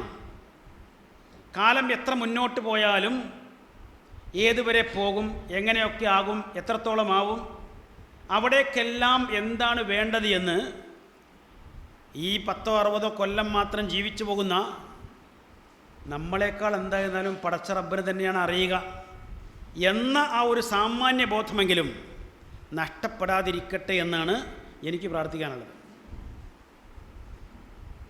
കാരണം മാത്രം നിസ്സാരമായ സംഗതിയല്ല. പടച്ച റബ്ബ് ഈ ഖുർആൻ, ഇത് ഖുർആൻ്റെ അവതരണത്തെക്കുറിച്ച് പറയുന്നിടത്ത് തന്നെ സംഭവിച്ചത് ഹുദൽ ലിന്നാസ്, ലോകത്തുള്ള മുഴുവൻ മനുഷ്യന്മാർക്കും മാർഗദർശനമാണ്. പ്രവാചകർ അയച്ചതോ ഇല്ല കാഫത്തൽ ലിന്നാസ്, ലോകത്തുള്ള മുഴുവൻ മനുഷ്യന്മാർക്കും വേണ്ടിയല്ലാതെ താങ്കൾ അയച്ചിട്ടില്ല എന്ന് പറഞ്ഞാൽ ലോകാവസാനം വരെയുള്ള മുഴുവൻ ആളുകൾക്കുമുള്ള പ്രവാചകനാണ് മുഹമ്മദ് നബി സല്ലല്ലാഹു അലൈഹി വസല്ലം. ആളുകൾ അംഗീകരിക്കുമല്ല, അത് വേറെ വിഷയമാണ്. പക്ഷേ അള്ളാഹ് അവതരിപ്പിക്കുമ്പോൾ ലക്ഷ്യം അതാണ്. എങ്കിൽ ലോകാവസാനം വരെയുള്ള മുഴുവൻ മനുഷ്യർക്കും നിരാക്ഷേപം സ്വീകരിക്കാവുന്ന, ഉൾക്കൊള്ളാവുന്ന, അംഗീകരിക്കാവുന്ന, പ്രാവർത്തികമാക്കാവുന്ന വിഷയങ്ങളാണ് ഖുർആനിലുള്ളത്. അതേ ഉണ്ടാവൂ. എന്നിട്ട് ഇന്ത്യയിലെ ചില പുസ്തകങ്ങളുടെയോ മറ്റൊക്കെ പേരിൽ അതിൽ പ്രശ്നങ്ങളുണ്ട് എന്ന് പറഞ്ഞ് അത് പരിഹരിക്കണമെന്ന ഞങ്ങളുടെ ആവശ്യമെന്ന് പറഞ്ഞുകൊണ്ട് വിശുദ്ധ ഖുർആനിൽ കൈവെക്കുന്നത് പരലോകബോധമുള്ള ആളുകൾ, പടച്ചവനെക്കുറിച്ച് ബോധമുള്ള ആളുകൾ ഗൗരവത്തിൽ കാണേണ്ട വിഷയമാണ്. മരിച്ചുപോയ ഒരു വലിയ പണ്ഡിതനായിരുന്നു കെ ഉമർ മൗലവി, വെളിയങ്കോട്. അദ്ദേഹം പലപ്പോഴും പറയാറുണ്ട്, ചില ആളുകൾ ഇസ്ലാമിക നിയമങ്ങളനുസരിച്ച് ജീവിക്കാൻ പറഞ്ഞാൽ അതിന് റെഡിയാവില്ല, എന്നാൽ കാഫിറാണെന്ന് വിളിക്കാൻ സമ്മതിക്കോ അതുമില്ല. ഏറെക്കുറെ അങ്ങനെയാണ്. കാരണം ഇതിൻ്റെ കൂടെ ഇടക്കിടക്ക് പറയും, ഞങ്ങളൊക്കെ ഇസ്ലാമിൻ്റെ എല്ലാ മര്യാദകളും പാലിക്കുന്നവരാണ്, ഖുർആനാണ് ഞങ്ങൾ സ്വീകരിക്കുന്നത്, ഇസ്ലാമിൻ്റെ ആദർശമാണ് സ്വീകരിക്കുന്നത്, അതിലൊന്നും യാതൊരു മാറ്റമില്ല. എന്നാലോ ഇങ്ങനെ ചില കാര്യങ്ങളിൽ നമ്മുടേതായിരിക്കുന്ന ചില സംഗതികൾ അതിൽ കയറി വരേണ്ടതുണ്ട്. കൂടെ മെല്ലെ മെല്ലെ പറയുന്നുണ്ട്, ഖുർആനിൽ അതിന് മനസ്സിലാകുന്നത് മാത്രമേ സ്വീകരിക്കുള്ളൂ, ഹദീസിൽ നമുക്ക് അത്ര വലിയ താല്പര്യമില്ല. അത് സ്വീകരിക്കില്ല എന്ന് അങ്ങനെ തന്നെ പറഞ്ഞോ എന്ന് എനിക്കറിയില്ല. എന്നാലും ഏതാണ്ട് അതിൻ്റെ അടുത്തൊക്കെ പറയുന്നുണ്ട്. അതിന് കാരണങ്ങളുണ്ട്. ഹദീസുകളൊക്കെ രേഖപ്പെടുത്തി വെച്ചത് പ്രവാചകർക്ക് ശേഷം 1-2 നൂറ്റാണ്ടുകൾ കഴിഞ്ഞ രേഖപ്പെടുത്തിയത്. അതുകൊണ്ട് തന്നെ അതിൽ പല കുഴപ്പങ്ങളുണ്ടാവും. അതുകൊണ്ട് അത് സ്വീകാര്യമല്ല എന്നാണ്. ഇങ്ങനെ 1-2 നൂറ്റാണ്ടുകൾ കഴിഞ്ഞിട്ടാണ് ഇതൊക്കെ രേഖപ്പെടുത്തി ക്രോഡീകരിച്ചത് എന്നതുകൊണ്ട് തന്നെയാണ് ഹദീസുകൾ സ്വീകരിക്കുവാൻ ചില പ്രത്യേക മാനദണ്ഡങ്ങൾ അംഗീകരിക്കപ്പെട്ടത്. ഹദീസ് നിദാന ശാസ്ത്രം എന്ന അതിനകത്തുള്ള മാനദണ്ഡങ്ങൾക്കനുസരിച്ചാണ് ഹദീസ് സ്വീകരിക്കേണ്ടത്. അല്ലാതെ ഹദീസ് അതിൻ്റെ പേരിൽ പൂർണ്ണമായി തള്ളിക്കളയുന്ന പരിപാടിയല്ല. ഇതിവർ തുടങ്ങിയെന്താ അറിയോ? ഇത് പറഞ്ഞപ്പോൾ ഈ ഹദീസുകളെ മൊത്തത്തിൽ നിരാകരിക്കുന്ന ആളുകൾ മുമ്പേ പറഞ്ഞു തന്ന കാര്യമുണ്ട്. എന്താ? നിദാന ശാസ്ത്രപ്രകാരം ഒരുപാട് ഹദീസുകളെ എന്താ നമ്മൾ ഒഴിവാക്കുന്നില്ലേ? എന്നാൽ പിന്നെ ബാക്കിയുള്ള നമുക്ക് ഒഴിവാക്കാമല്ലോ എന്നാണ്. 10 ലക്ഷം രൂപ ഒരാൾ കടം വാങ്ങി, തരുന്നില്ല, അവധിയൊക്കെ കഴിഞ്ഞു. അവസാനം ആരോ മീഡിയേറ്റർമാരെത്തി. അപ്പം മീഡിയേറ്ററിന് മുമ്പിൽ ഈ വിഷയം വന്നപ്പോൾ അയാൾ പറഞ്ഞു, ഇയാൾക്ക് കഴിയാത്തതുകൊണ്ട് അങ്ങനെ കുറച്ചൊന്ന് വിട്ടുവീഴ്ച ചെയ്യും. ഇപ്പോൾ കിട്ടേണ്ട ആൾ പറഞ്ഞു 10 ലക്ഷമാണ് അയാൾ തരേണ്ടത്, 5 ലക്ഷം ഞാൻ ഒഴിവാക്കി. 5 ലക്ഷം ഞാൻ ഒഴിവാക്കി, ഇനി ബാക്കി 5 കിട്ടിയാൽ മതി. കൊടുക്കേണ്ട ആളെന്ന് പറഞ്ഞു 5 ലക്ഷങ്ങൾ ഒഴിവാക്കിയില്ലേ, 5 ലക്ഷം ഞാനും ഒഴിവാക്കി. അതാണ് ഇവിടുത്തെ സംഗതി. എന്ന് പറഞ്ഞാൽ ഹദീസുകൾ നിദാന ശാസ്ത്രപ്രകാരം സ്വാഭാവികമായും അതിനെക്കുറിച്ച് പഠിക്കുന്ന പണ്ഡിതന്മാർ എന്ത് ചെയ്യും? ഈ നിദാന ശാസ്ത്രവുമായി പൊരുത്തപ്പെടാത്തവയെ ഒഴിവാക്കും. എന്നാൽ 100% ഇതുമായി പൊരുത്തപ്പെടുന്നവയോ അതിൻ്റെ കൂടെ തള്ളിക്കളയുക എന്നുള്ളതാണ് ഇവിടെ നടന്നുകൊണ്ടിരിക്കുന്ന വിഷയം. വിശുദ്ധ ഖുർആനെ പടച്ച റബ്ബ് തന്നെ വിശദീകരിച്ച് ഖുർആൻ പറഞ്ഞാണ്, കിതാബുൻ ഉഹ്കിമത്ത് ആയാത്തു സുമ്മ ഫുസ്സിലത് മിൻ ലദുൻ ഹകീമിൻ ഖബീർ. ഖുർആൻ പറഞ്ഞാണ് അള്ളാഹു വളരെ ആശയഭദ്രമായിട്ടാണ് ഖുർആൻ അവതരിപ്പിച്ചത്. അതിനെ അവൻ തന്നെ വിശദീകരിച്ചിരിക്കുന്നു. ആ വിശദീകരണം നമുക്ക് ലഭിക്കുവാനുള്ള വഴികളും ഖുർആനിലൂടെ തന്നെ ബോധ്യപ്പെടുത്തുന്നുണ്ട്. ആ വഴി ഒന്നെന്താ? ഒന്ന് അള്ളാഹു തന്നെ നൽകുന്ന വിശദീകരണമാണ്. അഥവാ വിശുദ്ധ ഖുർആനിലെ ചില ആയത്തുകളുടെ വിശദീകരണങ്ങൾ, വ്യാഖ്യാനങ്ങൾ തൊട്ടടുത്ത ആയത്തിലോ അല്ലെങ്കിൽ അടുത്ത സൂറത്തിലോ ഒക്കെ ഉണ്ടാവും, കണ്ടെത്തിയാൽ മതി. അങ്ങനെ അള്ളാഹു തന്നെ നേരിട്ട് നൽകിയിരിക്കുന്ന വിശദീകരണങ്ങൾ. മറ്റു ചില ആയത്തുകൾ അള്ളാഹു വിശദീകരിക്കുന്നത് പ്രവാചകരിലൂടെയാണ്. ചില ആയത്തുകൾ അള്ളാഹു വിശദീകരിക്കുന്നത് പ്രവാചകരിലൂടെയാണ്. അതങ്ങനെ സ്വീകരിക്കാൻ നമ്മൾ ബാധ്യസ്ഥരുമാണ്. അതങ്ങനെ സ്വീകരിക്കാൻ ഖുർആൻ പറഞ്ഞു തന്നെ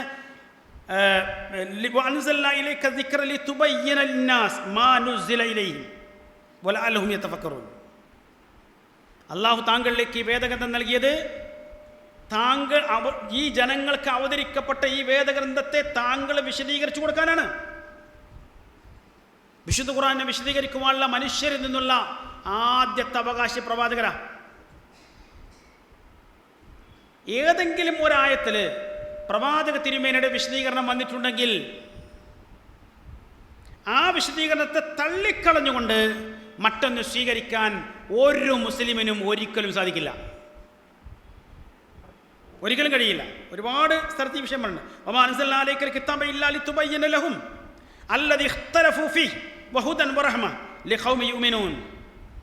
വിശ്വസിക്കുന്ന ആളുകൾക്ക് ഇത് മാർഗദർശനമാണ്, അനുഗ്രഹമാണ്.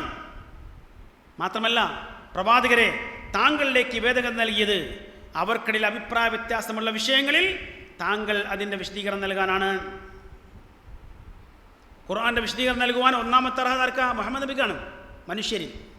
അപ്പോൾ അള്ളാഹു വിശദീകരിച്ചതിൻ്റെ ബാക്കി റസൂൽ വിശദീകരിക്കണം. അതുകൊണ്ടാണ് നമുക്ക് നമസ്കരിക്കാൻ പറ്റുന്നത്. ഖുർആനിൽ എന്തേ ഉള്ളൂ? അഖിമുസ്സലാ, ഹാഫിദു അല സ്വലവാത്ത്, അങ്ങനെ കുറേ കാര്യങ്ങളുണ്ട് അല്ലേ? നമസ്കാരത്തിൽ ശ്രദ്ധ വേണം, സൂക്ഷ്മത വേണം, അതുപോലെ നമസ്കാരം നിലനിർത്തണം, ഇങ്ങനെയൊക്കെയുള്ള നിർദ്ദേശമുണ്ട്. എങ്ങനെയാണ് നമസ്കരിക്കേണ്ടത്? ഹദീസുകൾ നമുക്ക് വലിയ താല്പര്യമൊന്നുമില്ല എന്ന് പറയുന്ന ആളുകൾ എങ്ങനെയാണ് നമസ്കരിക്കുന്നത്? എങ്ങനെയാണ് നമസ്കരിക്കേണ്ടത്? നമ്മളിപ്പോൾ സാധാരണഗതിയിൽ 5 വക്ത് നമസ്കരിക്കുന്നുണ്ട്. ഈ 5 വക്തിനും ഒരേ എണ്ണമല്ല റക്അത്തുകൾ, അല്ലേ? സുബൈക്ക് 2, മഗ്‌രിബിന് 3, ബാക്കി 3നും 4 റക്അത്ത് വീതം. ഇത് ആര് പറഞ്ഞു തന്നതാ? അല്ലാഹു ഖുർആനിലൂടെ പറഞ്ഞോ സുബൈക്ക് ഇത്ര റക്അത്താണ്? അത് പോട്ടെ, ഒരു റക്അത്തെങ്കിലും നമ്മളിപ്പോൾ നിർവഹിക്കുന്ന ഇതേ രൂപത്തിലാണ് നിർവഹിക്കേണ്ടത് എന്ന് ഖുർആൻ പറഞ്ഞോ?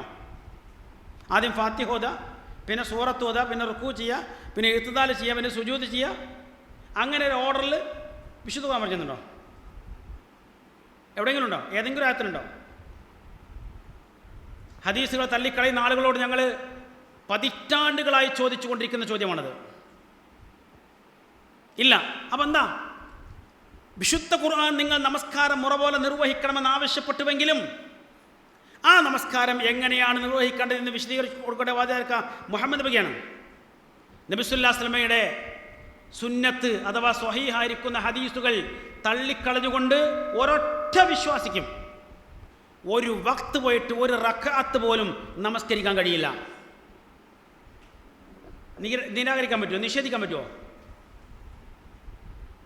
ഇത് മാത്രമല്ല, ഒരുപാട് ഈ മുഹമ്മദ് നബിയുടെ വിഷയം മാത്രമല്ല, എല്ലാ പ്രവാചകന്മാർക്കും വേദഗ്രന്ഥം ലഭിച്ചിരിക്കുന്ന പ്രവാചകന്മാർക്ക് തന്നെ ആ വേദഗ്രന്ഥമല്ലാത്ത വഹയുണ്ടായിരുന്നോ?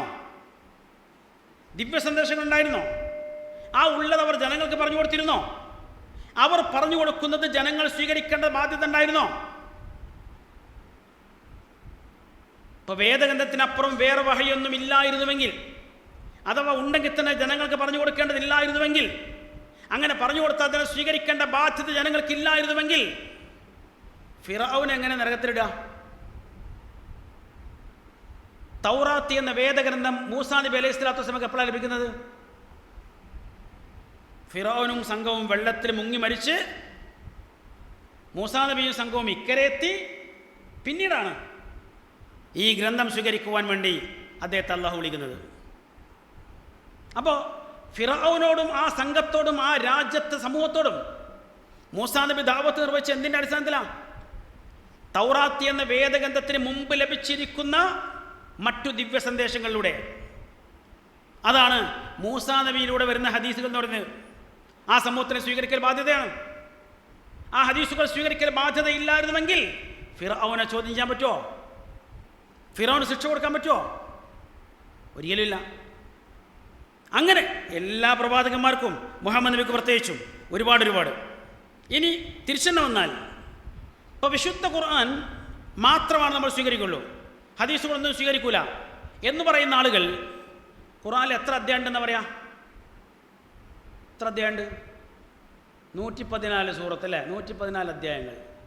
അങ്ങനെയാണെന്ന് എവിടെയുള്ളത്? ഖുർആനിൽ പറഞ്ഞു എവിടെയെങ്കിലും? നമ്മളിങ്ങനെ സൂറത്ത് തിരിച്ചിട്ടുണ്ട് അല്ലേ? അതിൽ സൂറത്തുകളുടെ പേരൊക്കെ ഉണ്ട്, നമ്പർ നമുക്ക് ഇടാൻ പറ്റും. അങ്ങനെ എണ്ണയൊക്കെ 114 ഉണ്ട്. പക്ഷെ ഖുർആനിലെ ഏതെങ്കിലും ആയത്തിലുണ്ടോ ഈ ഗ്രന്ഥം 114 അധ്യായങ്ങളാകുന്നു? ഏതെങ്കിലും ആയത്തിലുണ്ടോ ഖുർആനിൽ? ഉണ്ടോ? ഇല്ല. ഇതിൽ ഒന്നാമത്തെ അധ്യായമായി വരേണ്ട സൂറത്തുൽ ഫാത്തിഹയായിരുന്നു ആണ് എന്നൊരു ഇൻഡെക്സെങ്കിലും ഉണ്ടോ പുറത്ത്? ഇൻഡെക്സ് പറഞ്ഞാൽ നമ്മൾ കൊടുത്ത ഇൻഡെക്സ് ഉണ്ടാവും, ഖുർആൻ എന്ന നിലക്ക് കൊടുത്തിരിക്കുന്ന ഇൻഡെക്സ് ഉണ്ടോ? അതിൽ ഒന്നാമത്തെ സൂറത്തിൽ കുറഞ്ഞ ആയത്തുകൾ ഒരു 6 എണ്ണം മതി. എന്നാൽ രണ്ടാമത്തെ സൂറത്തിലോ 250-ലധികം അല്ലേ? 300 ആയത്തുകൾ കിടക്കട്ടെ. ഇതാര് തീരുമാനിച്ചാ? എങ്ങനെയാണ് വന്നത്? എങ്ങനെയാണ് നമുക്ക് മനസ്സിലായത്? അതുപോലെ ഓരോന്നും ആദ്യം അവതരിക്കപ്പെട്ടിരിക്കുന്ന 5 ആയത്തുകൾ ഇഖ്റ ബിസ്മി റബ്ബിക്കൽ ലദീ ഖലഖ് തുടങ്ങുന്ന അത് ഖുർആൻ ക്രോഡീകരിച്ചപ്പോൾ എവിടെ വന്നത്? 96-ാമത്തെ സൂറത്തിൻ്റെ ആദ്യത്തെ 5 ആയത്തുകളായിട്ട്. ഇങ്ങനെ ഓരോ ആയത്തുകളും ഖുർആനിൽ എവിടെ വരണം, ഏത് സൂറത്തിൽ വരണം, ആ സൂറത്തിൽ എത്ര ആയത്ത് വേണം, അങ്ങനെ എത്ര സൂറത്തുകൾ വേണം തുടങ്ങിയിരിക്കുന്ന കാര്യങ്ങളെല്ലാം നാം സ്വീകരിക്കുന്നത് പ്രവാചക തിരുമേനി പഠിപ്പിച്ച് പറഞ്ഞെന്ന് ക്രോഡീകരിച്ചതിൻ്റെ അടിസ്ഥാനത്തിലാണ്. അപ്പോൾ ഹദീസുകൾ വേണ്ടെന്ന് വെച്ചാൽ ഖുർആൻ കിട്ടുമോ? പൂർണ്ണമായി കിട്ടുമോ? മനസ്സിലാവുമോ? ഇനി വേറെ കുറേ കാര്യങ്ങളുണ്ട്. ഖുർആനിൽ പറയുന്നുണ്ട് 4 മാസങ്ങൾ പവിത്രമായ മാസങ്ങളാണ്. ഏതാണ് 4 മാസങ്ങൾ? പവിത്രമായ മാസങ്ങളിൽ ചെയ്യാൻ പാടില്ലാത്ത ചില കാര്യങ്ങളുടെ കൊണ്ടാണ്. ചില കാര്യങ്ങൾ ചെയ്യാൻ പാടില്ല പവിത്രമായ മാസങ്ങളിൽ. മിൻഹ അർബഅത്തുൻ ഹുറും എന്ന് ഖുർആൻ പറഞ്ഞു. 4 ഹുറുമാണ്, പവിത്രമാണ്. ഏതാണ് 4 മാസങ്ങൾ? എവിടെ നിന്നാണ് കിട്ടുക? അത് കിട്ടിയാലല്ലേ നമ്മൾ പാലിക്കേണ്ട മര്യാദ പാലിക്കാൻ പറ്റുള്ളൂ. എവിടെ നിന്നാണ് കിട്ടുക? നമുക്ക് കിട്ടുന്നുണ്ട്. എവിടെ നിന്നാ? പ്രവാചക ചര്യയിൽ നിന്ന്, ഹദീസുകളിൽ നിന്ന്. സ്വഹീഹായ 1-ാമത്തെ മാസം മുഹറം, പിന്നെ റജബ്, ദുൽഖഅദ്, ദുൽഹജ്ജ്. ഈ 4 മാസങ്ങളാണ് ഇന്ന് നമുക്ക് എങ്ങനെ കിട്ടി? അള്ളാഹുവിൻ്റെ റസൂൽ പറഞ്ഞു തന്നു. റസൂൽ പറഞ്ഞു തന്നു സ്വീകരിക്കാതെ ഖുർആനിലുള്ളത് മാത്രം സ്വീകരിച്ചുകൊണ്ട് ദീന് പൂർണ്ണമായിട്ട് കിട്ടുമോ? ഇനി ഇതുകൊണ്ട് കഴിഞ്ഞില്ല. നോമ്പിനെ കുറിച്ച് ഖുർആൻ പറഞ്ഞ എന്താ? അയ്യാമൻ മഅദൂദാത്ത്, ഏതാനും ദിവസങ്ങൾ, എണ്ണപ്പെട്ട ദിവസങ്ങൾ. ഷഹുർ റമദാനിലദീ ഉൻസില ഫീഹിൽ ഖുർആൻ ഉണ്ട്, ശരിയാ. റമദാൻ മാസത്തിനാണ് ഖുർആൻ ഇറങ്ങിയത്. അതുകൊണ്ട് ആ മാസത്തിനാണ് നോമ്പ് നിൽക്കേണ്ടതുണ്ട്. പക്ഷേ എത്ര ദിവസം നിൽക്കേണ്ടത്? ആ മാസം മുഴുവൻ നിൽക്കണോ? റമദാൻ മാസം മുഴുവനും നോമ്പനുഷ്ഠിക്കണോ? അതല്ല,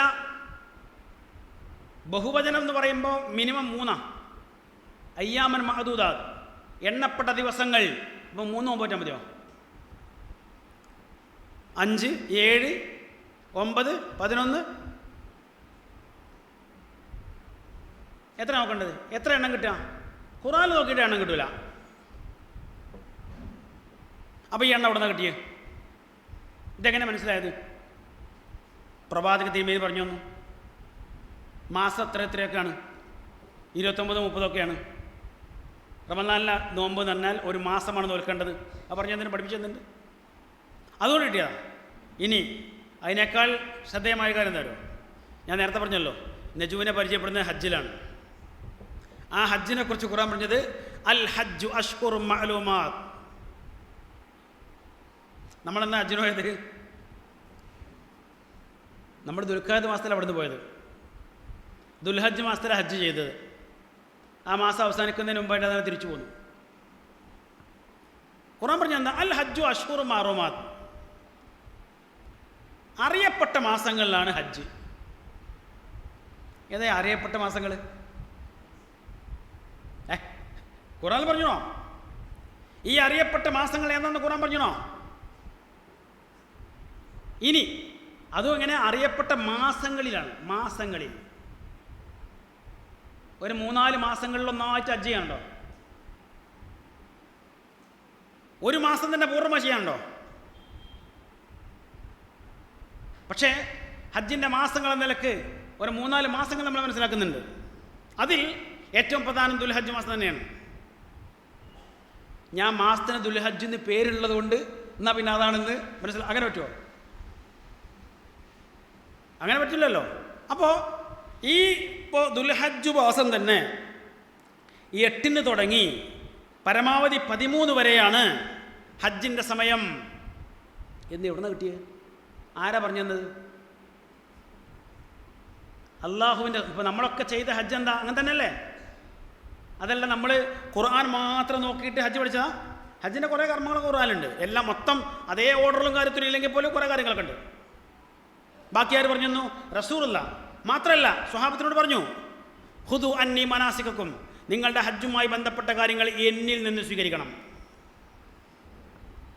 ഇങ്ങനെ ഒരുപാട് വിഷയം നമ്മുടെ നിത്യജീവിതത്തിൽ നാം നിർവഹിക്കേണ്ടതായിരിക്കുന്ന ആദർശങ്ങളും ആചാരങ്ങളും അനുഷ്ഠാനങ്ങളും അടക്കമുള്ള ഒട്ടേറെ കാര്യങ്ങളിൽ പ്രവാചക ചര്യയെ അഥവാ സ്വഹീഹായിരിക്കുന്ന ഹദീസുകളെ നിരാകരിച്ചുകൊണ്ട്, നിഷേധിച്ചുകൊണ്ട്, മാറ്റിവെച്ചുകൊണ്ട് ഖുർആൻ നമുക്ക് തോന്നിയ രൂപത്തിൽ അങ്ങനെ മാറ്റി എഴുതിയാൽ മതി, അല്ലെങ്കിൽ മാറ്റി വായിച്ചാൽ മതി, അല്ലെങ്കിൽ അങ്ങനെ മാറ്റി വിശദീകരിച്ചാൽ മതി എന്ന് പറഞ്ഞ് രക്ഷപ്പെടാൻ കഴിയില്ല.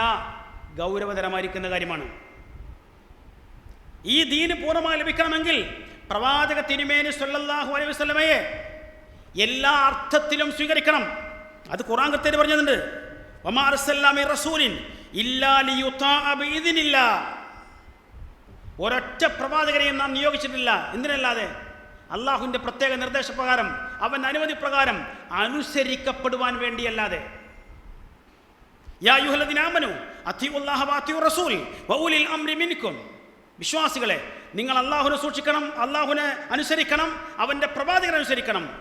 വഉലിൽ അംരി മിൻകും, നിങ്ങളിൽ നിന്നുള്ള കൈകാര്യകർത്താക്കളെയും അനുസരിക്കണം. എന്നാൽ തീർന്നില്ല. ഫഇൻ തനാസഅതും ഫി ഷൈഇൻ ഫറുദ്ദൂഹു ഇലല്ലാഹി വറസൂൽ. ഒരു വിഷയത്തിൽ നിങ്ങൾക്ക് അഭിപ്രായ വ്യത്യാസം ഉണ്ടായാൽ ആ വിഷയത്തെ നിങ്ങൾ പരിഹാരം കണ്ട ഉടന ഒന്ന് അള്ളാഹുവിൽ നിന്ന് അഥവാ ഖുർആനിൽ നിന്ന്, മറ്റൊന്ന് പ്രവാചകരിൽ നിന്ന് അഥവാ സ്വഹീഹായിരിക്കുന്ന ഹദീസുകളിൽ നിന്ന്. റസൂൽ ഈ ലോകത്തോട് വിട പറഞ്ഞു എന്ന് പറഞ്ഞു, തറക്തു ഫീക്കും അംറൈൻ ലൻ തദില്ലു മാ തമസ്സക്തും ബിഹിമാ കിതാബുല്ലാഹി വസുന്നത്ത് റസൂലി. നിങ്ങൾക്ക് രണ്ട് കാര്യമാണ് ഞാൻ ഏൽപ്പിച്ചത്, പോകുമ്പോൾ തരുന്നതാണ് രണ്ട് കാര്യങ്ങൾ. അത് രണ്ട് ഏറ്റെടുക്കുവാൻ നിങ്ങൾ തയ്യാറാവുകയാണെങ്കിൽ നിങ്ങൾ വഴിപടക്കില്ല. ഏതൊക്കെ രണ്ട് കാര്യങ്ങൾ? ഒന്ന് കിതാബല്ല, അള്ളാഹുവിൻ്റെ ഖുർആൻ. രണ്ട് വസുന്നത്ത് റസൂലി, തൻ്റെ പ്രവാചകൻ്റെ ചര്യകൾ, ജീവിതചര്യകൾ. അപ്പോൾ വിശുദ്ധ ഖുർആൻ കൊണ്ട് മാത്രമായി നമ്മുടെ ജീവിതത്തിലെ ഇസ്ലാമികമായിരിക്കുന്ന എല്ലാ മര്യാദകളും പാലിക്കാൻ സാധ്യമാവില്ല എന്ന് ഖുർആൻ തന്നെ അടിവരയിട്ട് അടിക്കടി പറയുന്നുണ്ട്. ഇനി ഞാൻ തിരിച്ചു വരാം. കഴിഞ്ഞ പ്രാവശ്യം സംസാരിച്ചപ്പോൾ പറഞ്ഞ കാര്യം തന്നെ കൊണ്ട് പറഞ്ഞു. പ്രവാചക സന്നിധിയിൽ ഒരു സ്വഹാബി വനിത വന്നു. സഅദ് ബിൻ റുബയ്യ എന്ന് പറയുന്ന ഒരു സഹോദരൻ്റെ ഭാര്യ എന്ന് പറഞ്ഞ വിധവ. അദ്ദേഹം ഉഹുദ് യുദ്ധത്തിൽ ഷഹീദാണ്. ഉഹുദ് യുദ്ധത്തിൽ ഷഹീദായിരിക്കുന്ന സഅദ് ബിൻ റുബയ്യ അദ്ദേഹത്തിൻ്റെ ഭാര്യ പ്രവാചക തിരുമേനിയെ വന്ന് സമീപിക്കുകയാണ്. എന്നിട്ട് പറഞ്ഞെന്തറിയോ? കൂടെ രണ്ട് മക്കളുണ്ട്, രണ്ട് പെൺകുട്ടികൾ. എന്നിട്ട് പ്രവാചകർ പറഞ്ഞു, റസൂലേ, ഇത് താങ്കളുടെ സഹോദരൻ സഅദിൻ്റെ മക്കളാണ്, താങ്കൾ അനുചരനായിരിക്കുന്ന സഅദിൻ്റെ മക്കളാണ്. സഅദാണെങ്കിലോ താങ്കളുടെ കൂടെ ഉഹുദിൽ പങ്കെടുത്ത് ഷഹീദായി. ഈ രണ്ട് പെൺകുട്ടികൾ മാത്രമേ അദ്ദേഹത്തിനുള്ളൂ. ഞാൻ അദ്ദേഹത്തിൻ്റെ ഭാര്യയാണ്, വിധവയാണ്. എന്നാൽ ആ സഅദിനുണ്ടായിരുന്ന സമ്പത്ത് മുഴുവനും അദ്ദേഹത്തിൻ്റെ സഹോദരൻ കൈവശപ്പെടുത്തിയിരിക്കുകയാണ്.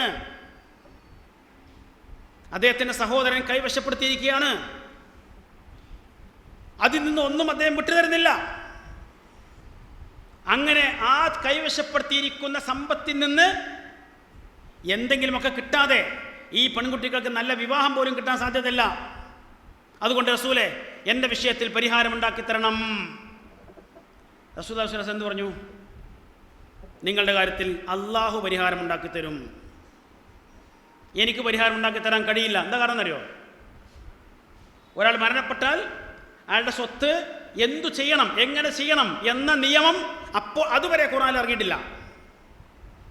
അനന്തരാവകാശ നിയമങ്ങൾ ഖുർആനിൽ ഇറങ്ങിയിട്ടില്ല. അതിനു മുമ്പാണ് വിഷയം. അതുകൊണ്ടാണ് റസൂൽ പറഞ്ഞത്, നിങ്ങളുടെ വിഷയത്തിൽ അള്ളാഹു തീരുമാനം പറഞ്ഞു തരും, അള്ളാഹു പരിഹരിച്ചു തരും. ഈ സന്ദർഭത്തിലാണ് ഖുർആനിൽ അനന്തരാവകാശ നിയമങ്ങൾ അവതരിക്കുന്നത്. അങ്ങനെ അനന്തരാവകാശ നിയമങ്ങൾ ഇറങ്ങി, ഈ പറയുന്ന കാര്യങ്ങളൊക്കെ വന്നു. ഇവിടെ ആകെയുള്ള പ്രശ്നം എന്താ അറിയോ? വലത് എന്ന് പറഞ്ഞാൽ മൊത്തം മക്കളെ കുറിച്ചാണോ പറയുക, അതല്ല ആൺകുട്ടികളെ കുറിച്ച് മാത്രമാണോ പറയുക? അതാണ് തർക്കം. അത് ഖുർആനിലെ ഏത് പദങ്ങൾക്കും 1, 2, 3, 4, 8, 10 അർത്ഥമുണ്ട്. ഓരോ സ്ഥലത്ത് അതെങ്ങനെയാണ് പ്രായോഗികമായ രൂപത്തിൽ അർത്ഥം ഉപയോഗിക്കുക. ഞാൻ ഒറ്റ ഉദാഹരണം പറയാം. ഒറ്റ പദം, ഒരു ഹർഫ്.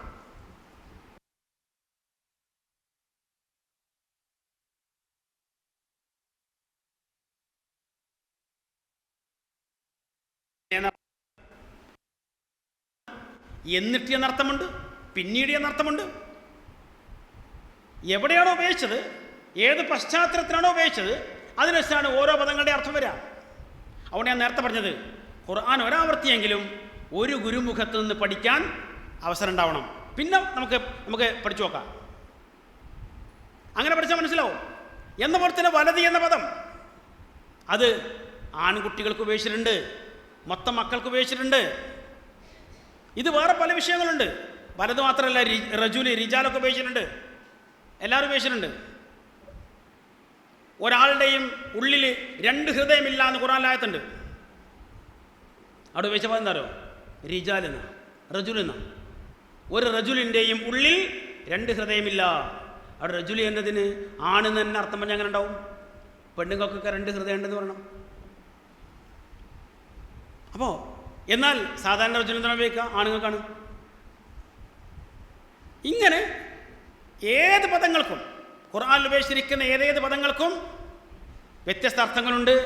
ചില അർത്ഥങ്ങളിൽ നേർക്ക് നേരെ വിരുദ്ധമായിരിക്കുന്ന അർത്ഥം വരെ കാണാൻ പറ്റും. നേർക്ക് നേരെ വിരുദ്ധം. ഞാൻ മുമ്പ് പറഞ്ഞൊരു ഉദാഹരണമാണ്. ഹൂർ എന്ന് പറഞ്ഞാൽ എല്ലാവർക്കും അറിയാലോ, ഹൂർ ലിംഗം എന്നൊക്കെ പറഞ്ഞാൽ. അതിൽ ഖുർആൻ ഉപയോഗിച്ചിരിക്കുന്ന ഹൂർ എന്ന പദത്തിൻ്റെ അർത്ഥം എന്താ? കുല്ലമാ ഇസ്തദ്ദ ബയാദു ബയാദിഹ ഔ സവാദു സവാദിഹ. ഒന്നുകിൽ വെളുവെളുന്നനെ വെളുത്തത്, അല്ലെങ്കിൽ കറുകറുന്നനെ കറുത്തത്. മനസ്സിലായല്ലോ? വെളുപ്പിൻ്റെ അങ്ങേയറ്റത്തിനും കറുപ്പിൻ്റെ അങ്ങേയറ്റത്തിനും ഒരുപോലെ പറയുന്ന പദമാണെന്ന് ഹൂർ. അതിനെ ആശയതലത്തിൽ മനസ്സിലാക്കാൻ സാധിക്കാത്ത ചിലരൊക്കെ വെളുപ്പിലേക്ക് മാത്രം ചേർത്ത് പറഞ്ഞ് കാണാൻ പറ്റും, സ്വാഭാവികമാണ്. അപ്പം ഇങ്ങനെ പല പദങ്ങൾക്കുണ്ട്. ഞാൻ പറഞ്ഞെന്താ അറിയോ? അപ്പം അതുകൊണ്ട് ഈ വലത് എന്ന പദത്തിന് ആൺകുട്ടികൾ എന്ന അർത്ഥം പറഞ്ഞതുകൊണ്ട് പെൺകുട്ടികൾ മാത്രം മക്കളായിട്ടുള്ള, അഥവാ ആൺകുട്ടികളില്ലാത്ത, പെൺകുട്ടികൾ മാത്രം മക്കളായിട്ടുള്ളവർക്ക്, ആൺകുട്ടികളില്ലാത്തവർക്ക് എന്താവും? അതിൽ കുറച്ച് സ്വത്ത് സഹോദരന്മാർക്ക് പോകും എന്ന് ഖുർആനിലുണ്ട്.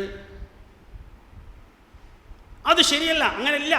കാരണം അങ്ങനെ പറയുന്നത് എന്താണ്? വലത് എന്നുള്ളതുകൊണ്ടാണ്. ഞാൻ അതിലേക്ക് പോകുന്നേ ഇല്ല. ഞാൻ ആ വലതിലേക്ക് തന്നെ പോകുന്നില്ല. പോയാലല്ല പ്രശ്നമുള്ളൂ, അടക്കട്ടെ. ഞാൻ നേരത്തെ പറഞ്ഞ എന്താ പറയുക? പക്ഷേ സഅദ് അള്ളാഹുവിൻ്റെ ഭാര്യ വന്നിട്ട് ഈ പരാതി പറഞ്ഞ സന്ദർഭത്തിൽ അള്ളാഹു ഈ നിയമങ്ങൾ അവതരിപ്പിച്ചു. ഈ നിയമങ്ങൾ അവതരിപ്പിക്കപ്പെട്ടപ്പോൾ റസൂൽ എന്ത് ചെയ്തു? സഅദിൻ്റെ സഹോദരനെ വിളിച്ചു. എല്ലാം അടക്കി വെച്ചിരിക്കുന്ന സഹോദരനെ വിളിച്ചു. നടന്നു വരുത്തി, ആളെ വിട്ട് വരുത്തിയതാ. നിങ്ങൾ അദ്ദേഹത്തോട് പറഞ്ഞു, നീ അടക്കി വെച്ചിരിക്കുന്ന സ്വത്തുണ്ടല്ലോ, അതിൻ്റെ 2/3 ഭാഗം സഅദിൻ്റെ പെൺകുട്ടികൾ കൊടുക്കണം. 2 പെൺകുട്ടികൾ, 2/3 ഭാഗം ആ പെൺകുട്ടികൾ കൊടുക്കണം. സഅദിൻ്റെ വിധവയുണ്ട്, 8/1 അവൾക്കും കൊടുക്കണം. ബാക്കിയുള്ളത് നിനക്കെടുക്കാം. മനസ്സിലായില്ലേ? ബാക്കിയുള്ള നിനക്കെടുക്കാം. സഅദിൻ്റെ 2 പെൺകുട്ടികൾക്ക് 2/3, സഅദിൻ്റെ വിധവയ്ക്ക് 8/1. അത് കഴിച്ചാൽ ഇത്തിരി വളരെ കുറഞ്ഞൊരു ഭാഗം ഉണ്ടാവും. ആ ഭാഗം നിനക്കെടുക്കാം, ബാക്കി ഇവർക്ക് വിട്ടുകൊടുക്കണം. ഇതാര് പറയുന്നു? റസൂൽ സല്ലല്ലാഹു അലൈഹി വസല്ലം. ആരാ റസൂല്? തൊട്ട് മുമ്പാണ് അനന്തരാവകാശങ്ങളുമായി ബന്ധപ്പെട്ട നിയമങ്ങൾ ഖുർആനിൽ ഇറങ്ങിയത്. ആ നിയമങ്ങൾ അള്ളാഹുവിൽ നിന്ന് നേരിട്ട് കേട്ടു മനസ്സിലാക്കി പഠിച്ചു വച്ചിരിക്കുന്ന പ്രവാചകർ ആ ഖുർആന്റെ അടിസ്ഥാനത്തിലല്ലാതെ സ്വന്തം ഇഷ്ടപ്രകാരമായിരിക്കുമോ സഅദിന്റെ സഹോദരനോട് സംസാരിച്ചത്? അതല്ല. ആ പ്രവാചകർക്ക് അവിഷേകമായുള്ള ഖുർആനിക അധ്യാപനങ്ങൾ മനസ്സിലാകുന്നതിനേക്കാൾ ഇന്ന് ഇക്കാലത്ത് ജീവിക്കുന്ന ആർക്കോ മനസ്സിലായോ? അങ്ങനെ ഉണ്ടായോ? അള്ളാഹുവിന്റെ റസൂലിന് നേരിട്ട് വഹയിലൂടെ കിട്ടിയിരിക്കുന്ന ഒരു ആയത്തിന്റെ വിശദീകരണം അള്ളാഹു തന്നെ അറിയിച്ചു കൊടുത്തുകൊണ്ട് തന്നെ അതറിയാൻ സാധ്യതയുള്ള പ്രവാചകരെക്കാൾ ആ ആയത്തുകളുടെ, ആ നിയമങ്ങളുടെ വിശദീകരണം അറിയാൻ സാധ്യതയുള്ള ആരാണ് അക്കാലത്തും ഇക്കാലത്തുമുള്ളത്?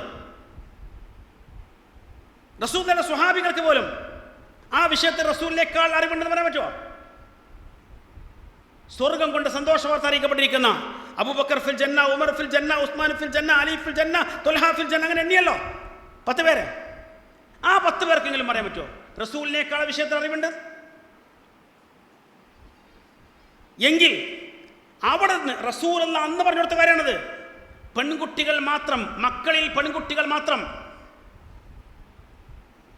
ബാക്കിയുള്ള അനന്തരാവകാശം ആരൊക്കെ ഉണ്ടെങ്കിലും അവർക്കും കൂടി അവകാശപ്പെട്ട് കൊടുത്തു കഴിഞ്ഞാൽ പിന്നെയും ബാക്കിയുണ്ടെങ്കിൽ അത് സഹോദരനും സഹോദരിക്കുമൊക്കെ ലഭിക്കുമെന്ന് പ്രവാചക തിരുമേനി നേരിട്ട് പഠിപ്പിച്ച എന്തിന്റെ അടിസ്ഥാനത്തിൽ?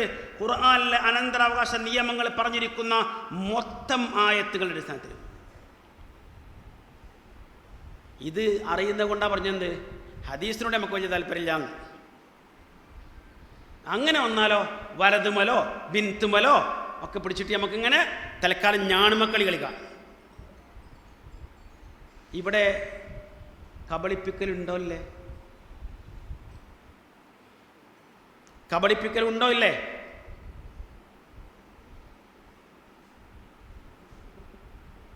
ഇന്നലെ വൈകുന്നേരം കിട്ടിയൊരു മെസ്സേജ് ഉണ്ട്. ഒരുപാട് മെസ്സേജ് ഇങ്ങനെ പാറിപ്പറക്കുള്ളൂ. അപ്പം ഇന്നലെ കിട്ടിയ മെസ്സേജിൽ കൺവീനർ ഫോർജം എന്നാണ്. ഡേറ്റ് ഇന്നത്തതാണ്. ആ നമുക്കൊക്കെ ഭയങ്കര ആത്മവിശ്വാസമുള്ളോ ഞാൻ നാളെയും കൂടി ജീവിക്കുന്നുള്ളേ. ആ ഞാൻ നാളെയും കൂടി ജീവിക്കും. അങ്ങനെ വരുമ്പോഴേ എനിക്ക് നാളത്തെ ഡേറ്റ് ഇട്ടൊരു സാധനം എഴുതാൻ പറ്റുള്ളൂ. ഇന്നലെ എനിക്ക് അയച്ചു കിട്ടിയിരിക്കുന്ന മെസ്സേജിൻ്റെ ഡേറ്റാണ് പറഞ്ഞത് 18/12. അയച്ചു നോക്കി, ഇവിടെ വറവ് കിട്ടിയിട്ടുണ്ടാവും. അതിൽ കൺവീനർ ഫോർജമാണ്. ഇപ്പോൾ ഈ പ്രോഗ്രാം നടക്കുന്നതിനിടയിൽ അതിൻ്റെ യഥാർത്ഥ ഓദർ പ്രത്യക്ഷപ്പെട്ടു. ആരാ? സാക്ഷാൽ നമ്മുടെ ഷുക്കൂർ വക്കീൽ. അദ്ദേഹം പേര് വെച്ച് അതേ മെസ്സേജ്, വാചകങ്ങളെ വ്യത്യാസമുള്ളൂ, ആശയത്തിൽ വ്യത്യാസമൊന്നുമില്ല, അയച്ചിരിക്കുന്നു. പക്ഷേ അദ്ദേഹം എഴുതിയപ്പോൾ ഒന്നുകൂടി ഈ മുൻകൂർ ജാമ്യം തന്നെ വക്കീൽമാർക്ക് വേഗം പരിചയമുണ്ടാവുമല്ലോ. മുൻകൂർ ജാമ്യം എടുത്തിട്ടുണ്ട്. എന്നാൽ മുൻകൂർ ജാമ്യം SMA വിവാഹങ്ങൾ പൂർണ്ണത്വത്തിൽ പരിഹാരമാണ് എന്ന് പറയുന്നില്ല. നേരത്തെ മെസ്സേജിലുണ്ട്. അതൊരു ശാശ്വത പരിഹാരമാണ് എന്നൊന്നും പറയുന്നില്ല. എന്നാൽ എന്നാൽ എന്നതിലേക്ക് പോകുന്നതിന് മുമ്പ് ഈ പ്രശ്നം പരിഹരിക്കണ്ടേ? പെൺകുട്ടികൾ മാത്രം, മക്കളിൽ പെൺകുട്ടികൾ മാത്രമുള്ളവരുടെ സ്വത്തിൻ്റെ ഒരു ചെറിയ അംശമെങ്കിലും ഈ മരണപ്പെട്ട വ്യക്തിയുടെ സഹോദരന്മാർക്കോ സഹോദരിമാർക്കോ ലഭിക്കാതിരിക്കാനാണല്ലോ SMA ആക്ടിലൂടെ പിന്നെ നേരത്തെ നടന്നിരിക്കുന്ന വിവാഹം രജിസ്റ്റർ ചെയ്യുന്നത് അല്ലേ? ഞാൻ അതിൽ വേറെ തമാശ ഉണ്ട്. എന്താ, നമ്മൾ രണ്ടാമത് കല്യാണം കഴിച്ചൊന്നുമല്ല, നേരത്തെ നടത്തിയിരിക്കുന്നൊരു കല്യാണം അതിപ്പോൾ രജിസ്റ്റർ ചെയ്തു എന്ന് മാത്രമേ ഉള്ളൂ. ആ രജിസ്ട്രേഷൻ 2 രൂപത്തിലാവാം. നമ്മൾ സാധാരണ പള്ളിയിലൊക്കെ വെച്ച് അല്ലെങ്കിൽ വീട്ടിലൊക്കെ വെച്ച് നടത്തിയിരിക്കുന്ന വിവാഹം കഴിഞ്ഞിട്ട് എന്ത് ചെയ്യും? പഞ്ചായത്തിലോ അല്ലെങ്കിൽ രജിസ്റ്റർ ഓഫീസിലോ പോയിട്ട് രജിസ്റ്റർ ചെയ്യാം. ഓക്കെ, സാധാരണ പോലെ തന്നെ. നമ്മളെന്ത് ചെയ്തു? സ്പെഷ്യൽ മാരേജ് ആക്ട് പ്രകാരമാണ് ആ രജിസ്റ്റർ ചെയ്തത് എന്നേ ഉള്ളൂ. വേറെ യാതൊരു പ്രശ്നമില്ല. ശരിയാണ്, നമ്മുടെ നാട്ടിലൊക്കെ സാധാരണ നടക്കുന്ന കാര്യമാണത്. ഒരാൾ ജനിച്ചാൽ അത് രജിസ്റ്റർ ചെയ്യും, ഒരാൾ മരണപ്പെട്ടാൽ രജിസ്റ്റർ ചെയ്യും, വിവാഹം കഴിഞ്ഞാൽ രജിസ്റ്റർ ചെയ്യും. എന്നാൽ ഏതെങ്കിലും ആൾക്കാർ ഇന്ന് വൈകുന്നേരം സ്വീകരണം, എന്താ എൻ്റെ വാപ്പ മരിച്ചിട്ട് ഇന്ന് രജിസ്റ്റർ ചെയ്തത്, അതിൻ്റെ പേരിലൊരു സെമിനാർ ഉണ്ടാവോ? അപ്പം ഇത് സ്പെഷ്യൽ തന്നെയാണ്, മനസ്സിലായല്ലേ? ഇത് സ്പെഷ്യൽ തന്നെയാണ്. അതിനെ വീണ്ടും വിവാഹം കഴിച്ചതാണ് എന്ന് ആരെങ്കിലും ധരിച്ചുവെങ്കിൽ അവരെ കുറ്റപ്പെടുത്തിയിട്ട് കാര്യമില്ല. മനസ്സിലായോ? ഇവിടെ സെമിനാർ നടത്തിയതുള്ളൂ, സാധാരണ റിസപ്ഷന് പകരം അങ്ങനെ പരിപാടി, അത്രേ ഉള്ളൂ. ഇത്ര സംഗതി അത്രയേ ഉള്ളൂ. അപ്പോൾ അതാരെങ്കിലും അങ്ങനെ ധരിച്ചു പോയി, എന്നിട്ട് അവരങ്ങനെ പറഞ്ഞു പോയി, അവരെ കുറ്റപ്പെടുത്തിയിട്ട് കാര്യമില്ല. ഞാൻ വീണ്ടും തിരിച്ചു വരാം. ഇനി ആകെയുള്ള പ്രശ്നം എന്താ? ഇങ്ങനെ ഈ സ്വത്തിൽ നിന്ന് ഒരു ചെറിയ ഒരു തരിമ്പ് ഈ മരിച്ചാളുടെ രക്തം തന്നെയാണല്ലേ, കൂടപ്പറപ്പാണേ, ഒരേ ഉമ്മാൻ്റെ വയറ്റിൽ വളർന്നവരാ. അവർക്ക് ഒരു ചെറിയ വിഹിതമെങ്കിലും ലഭിക്കുന്ന കാര്യത്തിൽ വലിയ പ്രശ്നം, വലിയ പ്രയാസം. ഇത് പറയുന്ന കൂട്ടത്തിലോ വേറെ പലർക്കും പല സഹായങ്ങളും കിട്ടേണ്ട കാര്യം ആവർത്തിച്ച് പറയുന്നുണ്ട്. അതെങ്ങനെ മനസ്സിലായില്ല? അനന്തര സ്വത്തൊക്കെ തന്നെ വീതിച്ചു വെക്കുന്നതിൽ അങ്ങനെ കുറേ കാര്യങ്ങൾ പറഞ്ഞു പോകുന്നുണ്ട്. എന്താണ് ഈ പറഞ്ഞത്? അവനവൻ്റെ സംസാരങ്ങളിൽ, അവനവൻ്റെ പിന്നെ വാദങ്ങളിൽ നേർക്ക് നേരെ കയറി വരുന്ന ഇത്തരം വിരുദ്ധ കാര്യങ്ങളെങ്കിലും ഒന്ന് തിരിച്ചറിയാൻ നമുക്ക് സാധിക്കണ്ടേ? അപ്പം വേറെ പലർക്കും ഇതിന്ന് കുറച്ചൊക്കെ കൊടുത്താലും കുഴപ്പമൊന്നുമില്ല. അപ്പോൾ അതില്ല, അത് അവർക്കട്ടെ. എന്നാൽ കൂടപ്പറപ്പുകളായിരിക്കുന്ന സഹോദരങ്ങൾക്ക് വല്ലതും കിട്ടിയാലോ? ഖുർആനിൽ അനന്തരാവകാശ നിയമങ്ങൾ പറഞ്ഞു തുടങ്ങുമ്പോൾ തന്നെ പറഞ്ഞെന്താ? ലിരിജാലി നസീബും മിമ്മാ തറക്കൽ വാലിദാനി വൽ അഖറബൂൻ വലിന്നിസാഇ നസീബും മിമ്മാ തറക്കൽ വാലിദാനി വൽ അഖറബൂൻ. ആണിനും പെണ്ണിനുമൊക്കെ തൻ്റെ മാതാപിതാക്കളോ തൻ്റെ ബന്ധുക്കളോ അടുത്ത ബന്ധുക്കളോ വിട്ടേച്ചു പോയിരിക്കുന്ന, മരണപ്പെട്ടു പോകുമ്പോൾ ഒഴിവാക്കി പോയിരിക്കുന്ന ധനത്തിൽ ഒരു ഓഹരിയുണ്ട്. ഇതിൽ മാതാപിതാക്കൾ വേഗം മനസ്സിലാവും. അഖറബ് എന്ന് പറഞ്ഞാൽ ആരാ? അഖറബ് എന്ന് പറഞ്ഞാൽ മാതാപിതാക്കൾ പറഞ്ഞുകൊണ്ട് പിന്നെ അവരെ പ്രത്യേകം പറയേണ്ടതില്ല. ഈ അഖറബ് തന്നെയല്ലേ? ഒന്ന് മക്കൾ അഖറബാണ്, ഭാര്യയും ഭർത്താവുമൊക്കെ വേണമെങ്കിൽ അങ്ങനെ പറയാം, അഖറബ് എന്ന് പറയാം. അതിനേക്കാൾ ഉപരി ഒരു പക്ഷേ അതിലേറെ എന്ന് പറയണം. എന്താ? ഈ മക്കളുണ്ടല്ലോ, അല്ല പോട്ടെ, ഈ ഇണയുണ്ടല്ലോ, ഇണാതുണാന്നൊക്കെ പറഞ്ഞേ, ഇവരും വരുന്ന മുമ്പേ മിക്കവാറും നമ്മളുമായി ബന്ധമുള്ളവരാണ്. ആര്? നമ്മുടെ സഹോദരങ്ങൾ അല്ലേ? ഇവരും തന്നെ വന്നിട്ടുള്ളൂ. മാത്രമല്ല ഒഴിവാക്കാൻ പറ്റും. ആണിന് പെണ്ണിനെ ഒഴിവാക്കാൻ പറ്റും, പെണ്ണിന് ആണിനെ ഒഴിവാക്കാൻ പറ്റും. എന്നാൽ രണ്ട് സഹോദരന്മാർ ഒരിക്കലും സഹോദരന്മാരാവാതിരിക്കില്ല. അങ്ങനെ ആവാത്ത ഒരവസരമില്ല. എന്ത് പറഞ്ഞാലും എന്തൊക്കെ ചെയ്താലും ഭയങ്കര ശത്രുത ഒക്കെ ഉണ്ടായാലും സഹോദരൻ സഹോദരൻ തന്നെ, സഹോദരി സഹോദരി തന്നെ. അത് മായ്ക്കാൻ കഴിയില്ല. സാധാരണ പറയാറുണ്ട്, മുറിച്ചു മാറ്റാൻ പറ്റുന്ന ബന്ധങ്ങളാണെന്ത്? ദമ്പതികൾ തമ്മിലുള്ള ബന്ധം. പക്ഷേ അവരിലൂടെ ഉണ്ടാകുന്ന മക്കളോ മുറിച്ചു മാറ്റാൻ പറ്റാത്ത ബന്ധങ്ങളാണ്. അതേപോലെ തന്നെ ഒരു ബന്ധമാണെന്ത്? സഹോദരന്മാരും സഹോദരിമാരും തമ്മിലുള്ള ബന്ധം. അതുമാത്രമല്ല, ഇനി ഈ മക്കളും ആ മക്കളും ഉണ്ടാകുന്ന മുമ്പുണ്ടാര് മിക്കവാറും നമ്മുടെ ജ്യേഷ്ഠാനുജന്മാർ, നമ്മുടെ സഹോദരിമാർ. എന്നിട്ടും ഖുർആൻ എന്താ ചെയ്തത്? എല്ലാ അവസരത്തിലും എല്ലാ സന്ദർഭത്തിലും ഈ സഹോദരന്മാരെയും സഹോദരിമാരെയും പരിഗണിച്ചിട്ടില്ല. ഏറ്റവും മുന്തിയ പരിഗണന മാതാപിതാക്കൾക്കും മക്കൾക്കും ഇണക്കും തന്നെ കൊടുത്ത്. അതുകൊണ്ട് ഏത് സന്ദർഭത്തിലും അവർക്ക് സ്വത്തവകാശമുണ്ട്. ചിലർക്ക് ചില അവസരങ്ങളിലെങ്കിലും ചില സന്ദർഭങ്ങളിലെങ്കിലും ഒരു ചെറിയ വിഹിതം വരുന്നുവെങ്കിൽ അത് ഇത്ര എന്താ പറയുക, അമ്പും വില്ലും എടുക്കേണ്ട കാര്യമുണ്ടോ? കാരണം ഖുർആന്റെ പരാമർശം പറഞ്ഞത് ലിരിജാലി നസീബും മിമ്മാ തറക്കൽ വാലിദാനി വൽ അഖറബൂൻ വലിന്നിസാഇ നസീബും മിമ്മാ തറക്കൽ വാലിദാനി വൽ അഖറബൂൻ. ആണാണെങ്കിലും പെണ്ണാണെങ്കിലും തങ്ങളുടെ മാതാപിതാക്കളോ അടുത്ത ബന്ധുക്കളോ വിട്ടേച്ചു പോകുന്നതിൽ അവകാശമുണ്ട്. അടുത്ത ബന്ധുക്കൾ വിട്ടേച്ചു പോകുന്ന നമുക്ക് അവകാശമുണ്ടെങ്കിലോ നമ്മൾ വിട്ടേച്ചു പോകുന്നതിൽ അടുത്ത ബന്ധുക്കൾക്കും അവകാശമുണ്ടെന്നതിനർത്ഥം. അടുത്ത ബന്ധുക്കൾ വിട്ടേച്ചു പോകുന്നതിൽ നമുക്ക് അവകാശമുണ്ട് എന്ന് പറഞ്ഞാൽ നമ്മൾ വിട്ടേച്ചു പോകുന്നതിൽ അടുത്ത ബന്ധുക്കൾക്കും അവകാശമുണ്ട്. ഇതിൽ സ്വാഭാവികമായും എണ്ണപ്പെട്ട നിർണയിക്കപ്പെട്ടിരിക്കുന്ന അവകാശങ്ങൾ നൽകപ്പെട്ട് കഴിഞ്ഞാൽ പിന്നെ സ്വത്ത് ബാക്കിയുള്ളപ്പോഴെങ്കിലും ആ ഉള്ളത് ഈ ഗണത്തിൽപ്പെട്ടവർക്ക് നൽകുന്നതിനെ ഇത്ര അസ്പൃശ്യതയോടുകൂടി കാണേണ്ട വല്ല പ്രശ്നമുണ്ടോ?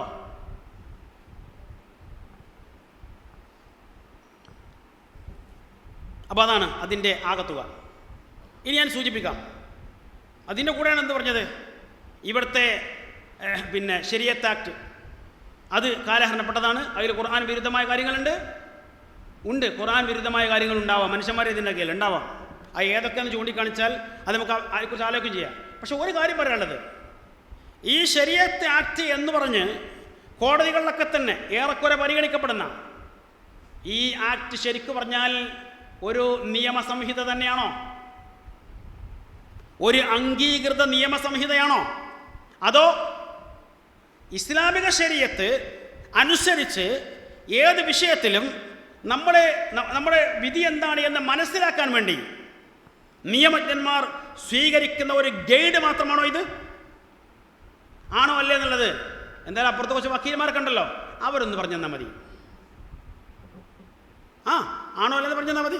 ഞാൻ മനസ്സിലാക്കിയിടത്തോളം ഇന്ത്യയിലെ ശരീഅത്ത് ആക്ട് എന്ന് പറഞ്ഞാൽ ശരീഅത്ത് അപ്ലിക്കേഷൻ ആക്റ്റാണ്. എന്താ അപ്ലിക്കേഷൻ ആക്ട് തമ്മിലുള്ള വ്യത്യാസം? ശരീഅത്ത് അപ്ലൈ ചെയ്യാനുള്ള ആക്ട്, ശരീഅത്ത് അപ്ലൈ ചെയ്യാനുള്ള ആക്ട്, അതാ നിയമം. ഇസ്ലാമിക ശരീഅത്ത് എന്ന് പറഞ്ഞാൽ എന്താ? അത് മുല്ലയും മറ്റേ കാര്യം നീതിയല്ല. പിന്നെന്താ ഇസ്ലാമിക ശരീഅത്ത് എന്ന് പറഞ്ഞാൽ? വിശുദ്ധ ഖുർആനും പ്രവാചക ചര്യയും പഠിപ്പിക്കുന്നതാണ് ഇസ്ലാമിക ശരീഅത്ത്. ആ ശരീഅത്ത് അപ്ലൈ ചെയ്യാനുള്ള ആക്റ്റാണ് ഇന്ത്യയിലെ മുസ്ലിം വ്യക്തി നിയമം എന്ന് പറഞ്ഞത്. അല്ലെങ്കിൽ അല്ലാന്ന് പറഞ്ഞോളി, കുഴപ്പമില്ല, ഞാൻ മനസ്സിലാക്കിയത് അങ്ങനെയാണ്. എനിക്ക് ആ വിഷയത്തിൽ ഒരുപാട് പഠിക്കാനൊന്നുമില്ല. കാരണം എന്താ അറിയോ, നമ്മളെ സംബന്ധിച്ചോളം ദുനിയാവിലെ എല്ലാ വിഷയങ്ങളിലും വലിയ അവഗാഹം നേടിയിരിക്കുന്ന ആളുകൾ ഉണ്ടോ എന്ന കാര്യത്തിന് സംശയം. മനസ്സിലല്ലോ? എൻ്റെയൊക്കെ ഒരു അവസ്ഥ എന്ന് വെച്ചാൽ ഞാൻ എനിക്ക് അറിയുന്നതിനേക്കാൾ കൂടുതൽ കാര്യങ്ങൾ അറിയാത്ത കാര്യങ്ങളാണ്. അത് പറയുന്നതിന് എനിക്ക് യാതൊരു പ്രശ്നമില്ല. ഞാൻ പഠിക്കുകയും മനസ്സിലാക്കുകയും ചെയ്ത വിഷയങ്ങളെക്കാൾ കൂടുതൽ എത്രയോ കാര്യങ്ങൾ ഞാൻ പഠിക്കാത്തതും മനസ്സിലാക്കാത്തതും അറിയാത്തതുമായ കാര്യങ്ങളുണ്ട്. അങ്ങനെ പറയാനാണ് എനിക്കിഷ്ടം. എല്ലാ കാര്യങ്ങളും അറിഞ്ഞ് എല്ലാം മനസ്സിലാക്കിയിരിക്കുന്ന ആരെങ്കിലും ഉണ്ടോ എന്ന് എനിക്കറിയില്ല. അതുകൊണ്ടാണ് പറഞ്ഞത്, ഞാൻ മനസ്സിലാക്കിയിടത്തോളം ഇന്ത്യയിലെ മുസ്ലിം വ്യക്തി നിയമം എന്ന് പറഞ്ഞത് അതൊരു സ്വതന്ത്രമായ നിയമസംഹിതയല്ല. മറിച്ച് ഇസ്ലാമിക ശരീഅത്ത് ഏതൊരു വിഷയത്തിലും അപ്ലൈ ചെയ്യുവാനുള്ള ആക്ട്. ആ ആക്ടിൻ്റെ അടിസ്ഥാനത്തിലാണ് ഇവർ തന്നെ ഇടയ്ക്ക് ചൂണ്ടിക്കാണിച്ചിരിക്കുന്ന ഹുൽ പോലെയുള്ള വിഷയങ്ങൾ വന്നത്. ഈ പറയുന്ന ഈ മുസ്ലിം വ്യക്തി നിയമത്തിൽ നിങ്ങൾ പറഞ്ഞുണ്ടല്ലോ കാലഹരണപ്പെട്ടിരുന്നോ അല്ലെങ്കിൽ ഖുർആൻ വിരുദ്ധമാണെന്നൊക്കെ പറയുന്നത് ആ പിന്നെ സംവിധാനം വെച്ചിട്ടാണോ ഹുൽ കോടതി നടപ്പിലാക്കിയത്? കോടതി ഹുലുവിന് അനുകൂലമായി വിധിച്ചത് എന്താ? ഹുലു എന്ന് പറഞ്ഞാൽ പെണ്ണിന് ആണിനെ മൊഴി ചൊല്ലുവാനുള്ള അവകാശം. പെണ്ണിന് ആണിനെ മൊഴി ചൊല്ലുവാനുള്ള അവകാശം എവിടെന്നാ കിട്ടുക? അത് ഖുർആനിലും ഹദീസിലും മാത്രമേ കിട്ടുള്ളൂ. റസൂലിനോട് സ്ത്രീ എന്ന് പറഞ്ഞു, റസൂലേ, എൻ്റെ ഭർത്താവുമായി എനിക്ക് യോജിച്ചു പോകാൻ കഴിയില്ല, ഫിസിക്കലാണ് ഇഷ്യൂ.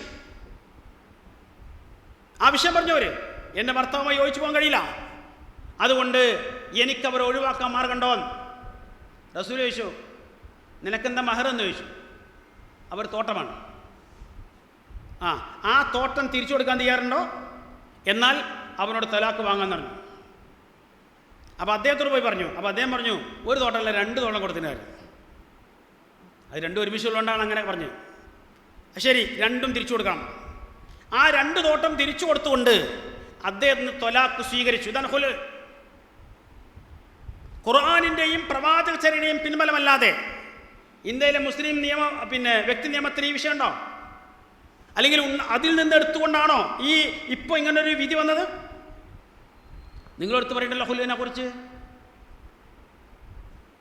ശരി, ഇനി 984 86 ഷാബാനു കേസ്. ആ ഷാബാനു കേസിൽ അതിൻ്റെ പേരിൽ ഇന്ത്യയിലെ മൊത്തം മുസ്ലിം സമൂഹത്തെ ആക്ഷേപിക്കാൻ ഒരവസരം ഉപയോഗിച്ചിട്ടുണ്ട്. ആയിരിക്കട്ടെ, പിന്നെ ഓരോരുത്തരുടെ അവസ്ഥ അനുസരിക്കും. ഷാബാനു കേസിലെ പ്രശ്നം എന്തായിരുന്നു? എങ്ങനെയാണ് അവർക്ക് വിധി കിട്ടിയത്? ജീവനാംശം എന്ന നിലക്ക് അവർക്ക് വിധി കിട്ടിയത് എങ്ങനെയാണ്? ഈ മുസ്ലിം പേഴ്സണൽ ലോ വെച്ചിട്ടാണോ? ആണോ?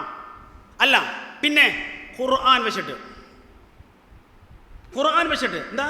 ഖുർആൻ വെച്ച് അഥവാ ഖുർആനിലൂടെ പ്രവാചകചര്യയിലൂടെ ലഭിക്കുന്ന ശരീഅത്ത് നിയമങ്ങൾ എനിക്ക് നടപ്പിലായി കിട്ടണമെന്നാണ് അവർ ആവശ്യപ്പെട്ടത്. അങ്ങനെ നോക്കുമ്പോൾ ഖുർആനിലൂടെ കിട്ടും, വലിൽ മുത്തല്ലഖാത്തി മതാഉൻ ബിൽ മഅറൂഫ് ഹഖ്ഖൻ അൽ മുത്തഖീൻ. വിവാഹമോചിതർക്ക് അവരുടെ അവകാശം എന്ന നിലക്ക് തന്നെ, അവകാശം എന്ന നിലക്ക് അവർക്ക് മത്താ കിട്ടണം. ആ വിഷയം ഖുർആനിൻ്റെ ആയത്ത് വെച്ച് അന്നും ഒരു ചന്ദ്രചൂടനുള്ളത്. അത് ഇപ്പോഴത്തെ ചന്ദ്രചൂടൻ്റെ പിതാവോ പിതാമഹനോ അങ്ങനെ ആരോ ആണെന്ന് തോന്നുന്നുണ്ട്, എനിക്കറിയില്ല. ഇവർക്ക് കൂടുതലറിയാം, വക്കീൽമാർക്ക്. അദ്ദേഹം വിധിച്ചു. എന്തിനാണ് സാധത്തിൽ? വലിൽ മുത്തല്ലഖാത്തി മതാഉൻ ബിൽ മഅറൂഫി ഹഖ്ഖൻ അലൽ മുത്തഖീൻ എന്ന ആയത്തിൻ്റെ അടിസ്ഥാനത്തിൽ, മുസ്ലിം പേഴ്സണൽ ലോ വെച്ചിട്ടല്ല. അപ്പോൾ ഇന്ത്യയിലെ മുസ്ലിങ്ങൾ അടങ്ങിയ എന്തിനായിരുന്നു? ഇവിടുത്തെ യാഥാസ്ഥികരും അല്ലാത്തവർക്ക് കുറച്ച് ഇളകിയിട്ടുണ്ട്. എന്തിനിളകിയത്? ഈ പേഴ്സണൽ ലോ വിട്ടിട്ട് ഖുർആൻ എടുത്ത് വിധിച്ചുകൊണ്ടാണോ? അല്ല. പിന്നെന്താ? വലിൽ മുത്തല്ലഖാത്തി മതാഉൻ ബിൽ മഅറൂഫി ഹഖ്ഖൻ അലൽ മുത്തഖീൻ എന്ന ആയത്ത് എന്താ മനസ്സിലാവുക? വിവാഹമോചിതരാവുന്ന സ്ത്രീകൾക്ക് വിവാഹമോചനത്തിൻ്റെ എല്ലാ നടപടിക്രമങ്ങളും പൂർത്തീകരിക്കുമ്പോൾ അവരെ സന്തോഷത്തോടെ പറഞ്ഞേക്കണം എന്നാണ് ഖുർആൻ പറഞ്ഞത്. ആ സന്തോഷത്തോടെ പറഞ്ഞേക്കുമ്പോൾ അവർക്ക് നല്ലൊരു സമ്മാനവും കൊടുക്കണം. അത് എന്തെങ്കിലും കൊടുത്താൽ പോരാ, അത്യാവശ്യം അവർക്ക് ബോധ്യമാകുന്ന, ഇയാളുടെ സാമ്പത്തിക കഴിവൊക്കെ പരിഗണിച്ചുകൊണ്ട് ബോധ്യമാകുന്ന ഒരു സമ്മാനം കൊടുക്കണം. അതാണ് മത്താവ്. പക്ഷേ ആ കോടതി വിധിയിലുണ്ടായ എന്തായിരുന്നു? ജീവിതം അവസാനിക്കുന്നത് വരെ ഇവരുടെ കാര്യങ്ങൾ നോക്കണം. അതിനെതിരെയാണ്. അത് ആ ആയത്തിൻ്റെ പശ്ചാത്തലത്തിൽ അതില്ല. ആ ആയത്തിന് അങ്ങനെ വിഷയമല്ല. കാരണം എന്താ? ഇവർ മോചിക്കപ്പെട്ട് പോകല്ലേ, ഇനി വരുമ്പോൾ പ്രത്യേകിച്ച് ബന്ധമൊന്നുമില്ല. ആ ബന്ധമില്ലാത്ത സ്ഥിതിക്ക് ഇത്ര കാലം കൂടെ ജീവിച്ച ഒരാൾ എന്ന നിലക്ക് തന്നെ അവർക്ക് നല്ലൊരു സമ്മാനം കൊടുത്തയക്കണം. സമ്മാനം കൊടുത്തയക്കണം. ആ സമ്മാനം അത് ഒറ്റ പ്രാവശ്യത്തെ സംഗതിയാണ്. ആ കൊടുക്കുന്നത് നന്നായിട്ട് കൊടുക്കണം, മോശമാക്കരുത്. ഒക്കെ ഖുർആനും ഹദീസൊക്കെ പറഞ്ഞു തന്നിട്ടുണ്ട്. എന്നാൽ അത് വച്ചിട്ട് ഈ മോചനം നടന്ന അന്ന് മുതൽ ഇനി അവർ മരിക്കുന്നത് വരെ അവർക്ക് ജീവനാംശം കൊടുക്കണം എന്ന ഒരു വിധിയിലേക്ക് വന്നതുകൊണ്ടാണ് ആ വിഷയത്തിൽ മുസ്ലിം പണ്ഡിതന്മാരിൽ അറിവുള്ളവരും കുറച്ചൊക്കെ അറിവില്ലാത്തവരും ആ വിഷയത്തിലേക്ക് ഇറങ്ങിയത്. പിന്നെ അതിൽ ചിലർ 1 കെട്ടും 10 കെട്ടും EMSൻ്റെ ഓളയും കെട്ടും എന്നൊക്കെ പറഞ്ഞിട്ടുണ്ട്. അത് നിങ്ങൾ മുസ്ലിം സമൂഹത്തിൻ്റെ പിന്നെ ആ അക്കൗണ്ടിലേക്ക് വെക്കണ്ട. കാരണം കണ്ടോടുത്ത് വെച്ചൊക്കെ പെണ്ണിട്ടും തോന്നുമ്പോൾ ഒഴിവാക്കുന്നൊക്കെ പണ്ട് മുദ്രാവാക്യം തിരിച്ചു വന്നപ്പോഴാണ് വന്നത്. മനസ്സിലായില്ലേ?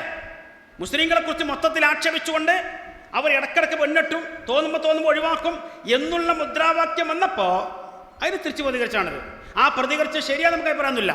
പക്ഷേ ആ പ്രതികരിക്കുന്ന രാഷ്ട്രീയക്കാർ അന്ന് വിളിച്ചത് രാഷ്ട്രീയപരമായിരിക്കുന്ന പ്രതിരോധത്തിൻ്റെ ഭാഗമാണ്. അത് ഇതിലേക്ക് ചേർത്ത് വെക്കണ്ട. അതൊന്നും ഇസ്ലാമിക സമൂഹത്തിൻ്റെയോ ഇസ്ലാമിക സംസ്കാരത്തിൻ്റെയോ അക്കൗണ്ടിലേക്ക് ചേർത്ത് വെക്കണ്ട. ഒക്കെ രാഷ്ട്രീയ രംഗത്തുള്ള കാര്യങ്ങളാണ്. പക്ഷേ അടുത്ത വിഷയം ഇതായിരുന്നു. ഞാൻ പറഞ്ഞെന്താ അറിയോ? ഇന്ത്യയിലെ മുസ്ലിം പേഴ്സണൽ ലോ എന്ന് പറഞ്ഞാൽ എന്താണ്? ശരീഅത്ത് ആപ്ലിക്കേഷൻ ആക്റ്റാണ്. അപ്പോൾ എന്താ ഇസ്ലാമിക ശരീഅത്ത്? ആ ശരീഅത്ത് വെച്ചിട്ട് നമുക്ക് കോടതിയിൽ പോകാം, അത് വെച്ച് വാദിക്കാം. അങ്ങനെ വിധി നേടാനും തേടാനും അവസരമുണ്ട്. ഞാൻ എൻ്റെ ഒരു അനുഭവം പറയാം. 2 വർഷം മുമ്പ് മലപ്പുറത്തൊരു കുടുംബ കോടതിയിൽ ഒരു സ്ത്രീയുടെ കേസുണ്ടായിരുന്നു. എന്താ കേസ് എന്നറിയോ? അവരുടെ ഭർത്താവ് അവളുടെ സമ്മതമില്ലാതെ മറ്റൊരു വിവാഹം കഴിച്ചു. അവളും കുട്ടികളൊക്കെ ഉണ്ട്. അവളുടെ സമ്മതമില്ലാതെ വേറെ വിവാഹം കഴിച്ചു മാത്രമല്ല, ഇവളെ പൂർണ്ണമായി അവഗണിക്കുകയും അതുപോലെ വീട്ടിൽ നിന്ന് പുറത്താക്കുകയും ചെയ്ത് കുറേ ഇഷ്യൂസ് ഉണ്ടായി. ആ ഇഷ്യൂസ് ഉണ്ടായപ്പോൾ അവൾ കുടുംബ കോടതിയിൽ കേസ് കൊടുത്തു. ആ കേസിൻ്റെ വിഷയത്തിൽ ജഡ്ജി ചോദിച്ചൊരു ചോദ്യമുണ്ട്. ഇങ്ങനെ രണ്ടാമതൊരു വിവാഹം കൂടി കഴിക്കണമെങ്കിൽ, ബഹുഭാര്യത്വം സ്വീകരിക്കണമെങ്കിൽ ആദ്യ ഭാര്യയുടെ അനുവാദം വേണമെന്ന് എവിടെയുള്ളത്? അപ്പോൾ ഈ സ്ത്രീയുടെ വക്കീൽ പറഞ്ഞു കൊടുത്തു, അത് പ്രവാചക ചര്യയിലുണ്ട്, മുഹമ്മദ് നബിയുടെ ചര്യയിലുണ്ട്. അപ്പോൾ ജഡ്ജി എന്താ പറയേണ്ടത്? അത് സ്വീകാര്യമല്ല, മുഹമ്മദ് സ്ലോയിലുണ്ടോയെന്ന് പറയണം അല്ലേ? അല്ല പറയണ്ടേ? ചോദിക്കേണ്ടതല്ലേ? ചോദിച്ചില്ല. ജഡ്ജി പറഞ്ഞെന്താരോ, എങ്കിൽ അതെവിടെയല്ലേ? അതിൻ്റെ ഗ്രന്ഥം ലഭിക്കണം, രേഖ ലഭിക്കണം. അറബിയിലുള്ള ഹദീസ് ഗ്രന്ഥം ആ കോടതിയിൽ പ്രൊഡ്യൂസ് ചെയ്യാൻ വേണ്ടി കൊണ്ടുപോയത് എൻ്റെ സെൽഫിൽ നിന്നാണ് കൊണ്ടുപോയത്. ഇവിടെ കോടതിയിൽ രേഖ ഹാജരാക്കാൻ. എന്നിട്ട് കോടതി എന്ത് ചെയ്തു? അറബിയിലുള്ള ആ ഗ്രന്ഥം നമ്മൾ അർത്ഥം പറഞ്ഞു കൊടുത്താൽ ഓർക്ക് ബോധ്യമാവില്ല. അപ്പോൾ അവർക്കാരുണ്ട്? ഇങ്ങനത്തെ കാര്യങ്ങൾ പറഞ്ഞു കൊടുക്കാനുള്ള ഔദ്യോഗികമായിരിക്കുന്ന ആളുകളുണ്ട്. അവർ ഈ ഗ്രന്ഥം കോടതി കയ്യിലെടുക്കുകയും അവരുടെ വക്കീൽ ഉപയോഗിച്ചിട്ട് അത് അവർക്ക് താല്പര്യമുള്ള കമ്മീഷണർ ഉപയോഗിച്ചിട്ട് ആ രേഖ അവർക്ക് അറിയുന്ന, അവർക്ക് പരിചയമുള്ള, അവർക്ക് ബോധ്യമുള്ള ഒരു പണ്ഡിതൻ്റെ അരികിൽ കൊണ്ടുപോയി അത് വായിച്ച് ബോധ്യപ്പെട്ട് രേഖപ്പെടുത്തി ചെയ്തു. എനിക്ക് ആ കിതാബ് തിരിച്ചു കിട്ടിയത് 2-3 ആഴ്ച കഴിഞ്ഞിട്ടാണ്. 2-3 ആഴ്ചയല്ല, ആ കേസിൻ്റെ വിധി വന്നേശം. അവന്താ ഇവിടുത്തെ കോടതിയിൽ ഖുർആനും ഹദീസും രേഖയായി സ്വീകരിക്കും. വിധി എന്താണെന്നുള്ളതല്ല വിഷയം, രേഖയായി സ്വീകരിക്കും. അതിൽ ചിലപ്പോൾ അനുകൂലമായ വിധി വരും, ചിലപ്പോൾ പ്രതികൂലം, അതൊക്കെ പറയും. അപ്പം അതുകൊണ്ട് ഇവിടുത്തെ ആക്ട് എന്താണ്? അപ്ലിക്കേഷൻ ആക്റ്റാണ്. അതുകൊണ്ട് ഞാൻ പറഞ്ഞത് ആ മുഹമ്മദ് ലോയിൽ അബദ്ധമുണ്ടായാലും ഇല്ലെങ്കിലും, അതിൽ പോരായ്മ ഉണ്ടെങ്കിലും ഇല്ലെങ്കിലും, അതൊന്നും എന്തല്ല, നേർക്ക് നേരെ നേരെ ചിന്തിക്കുന്ന ആളുകൾക്കൊരു പ്രശ്നമുള്ള വിഷയമേ അല്ല. അതിലൊരു പ്രതിസന്ധിയില്ല, ഒരു പ്രശ്നമല്ല. മനസ്സിലായോ? അതുകൊണ്ടാണ് പറഞ്ഞത്. അപ്പോൾ ഖുർആൻ അനുസരിച്ച്, പ്രവാചകചര്യ അനുസരിച്ച് കോടതിയിൽ നിന്ന് വിധി വാങ്ങുവാൻ സാധിക്കാത്തൊരു പശ്ചാത്തലം വന്നാൽ നമ്മൾ പ്രതികരിക്കണം.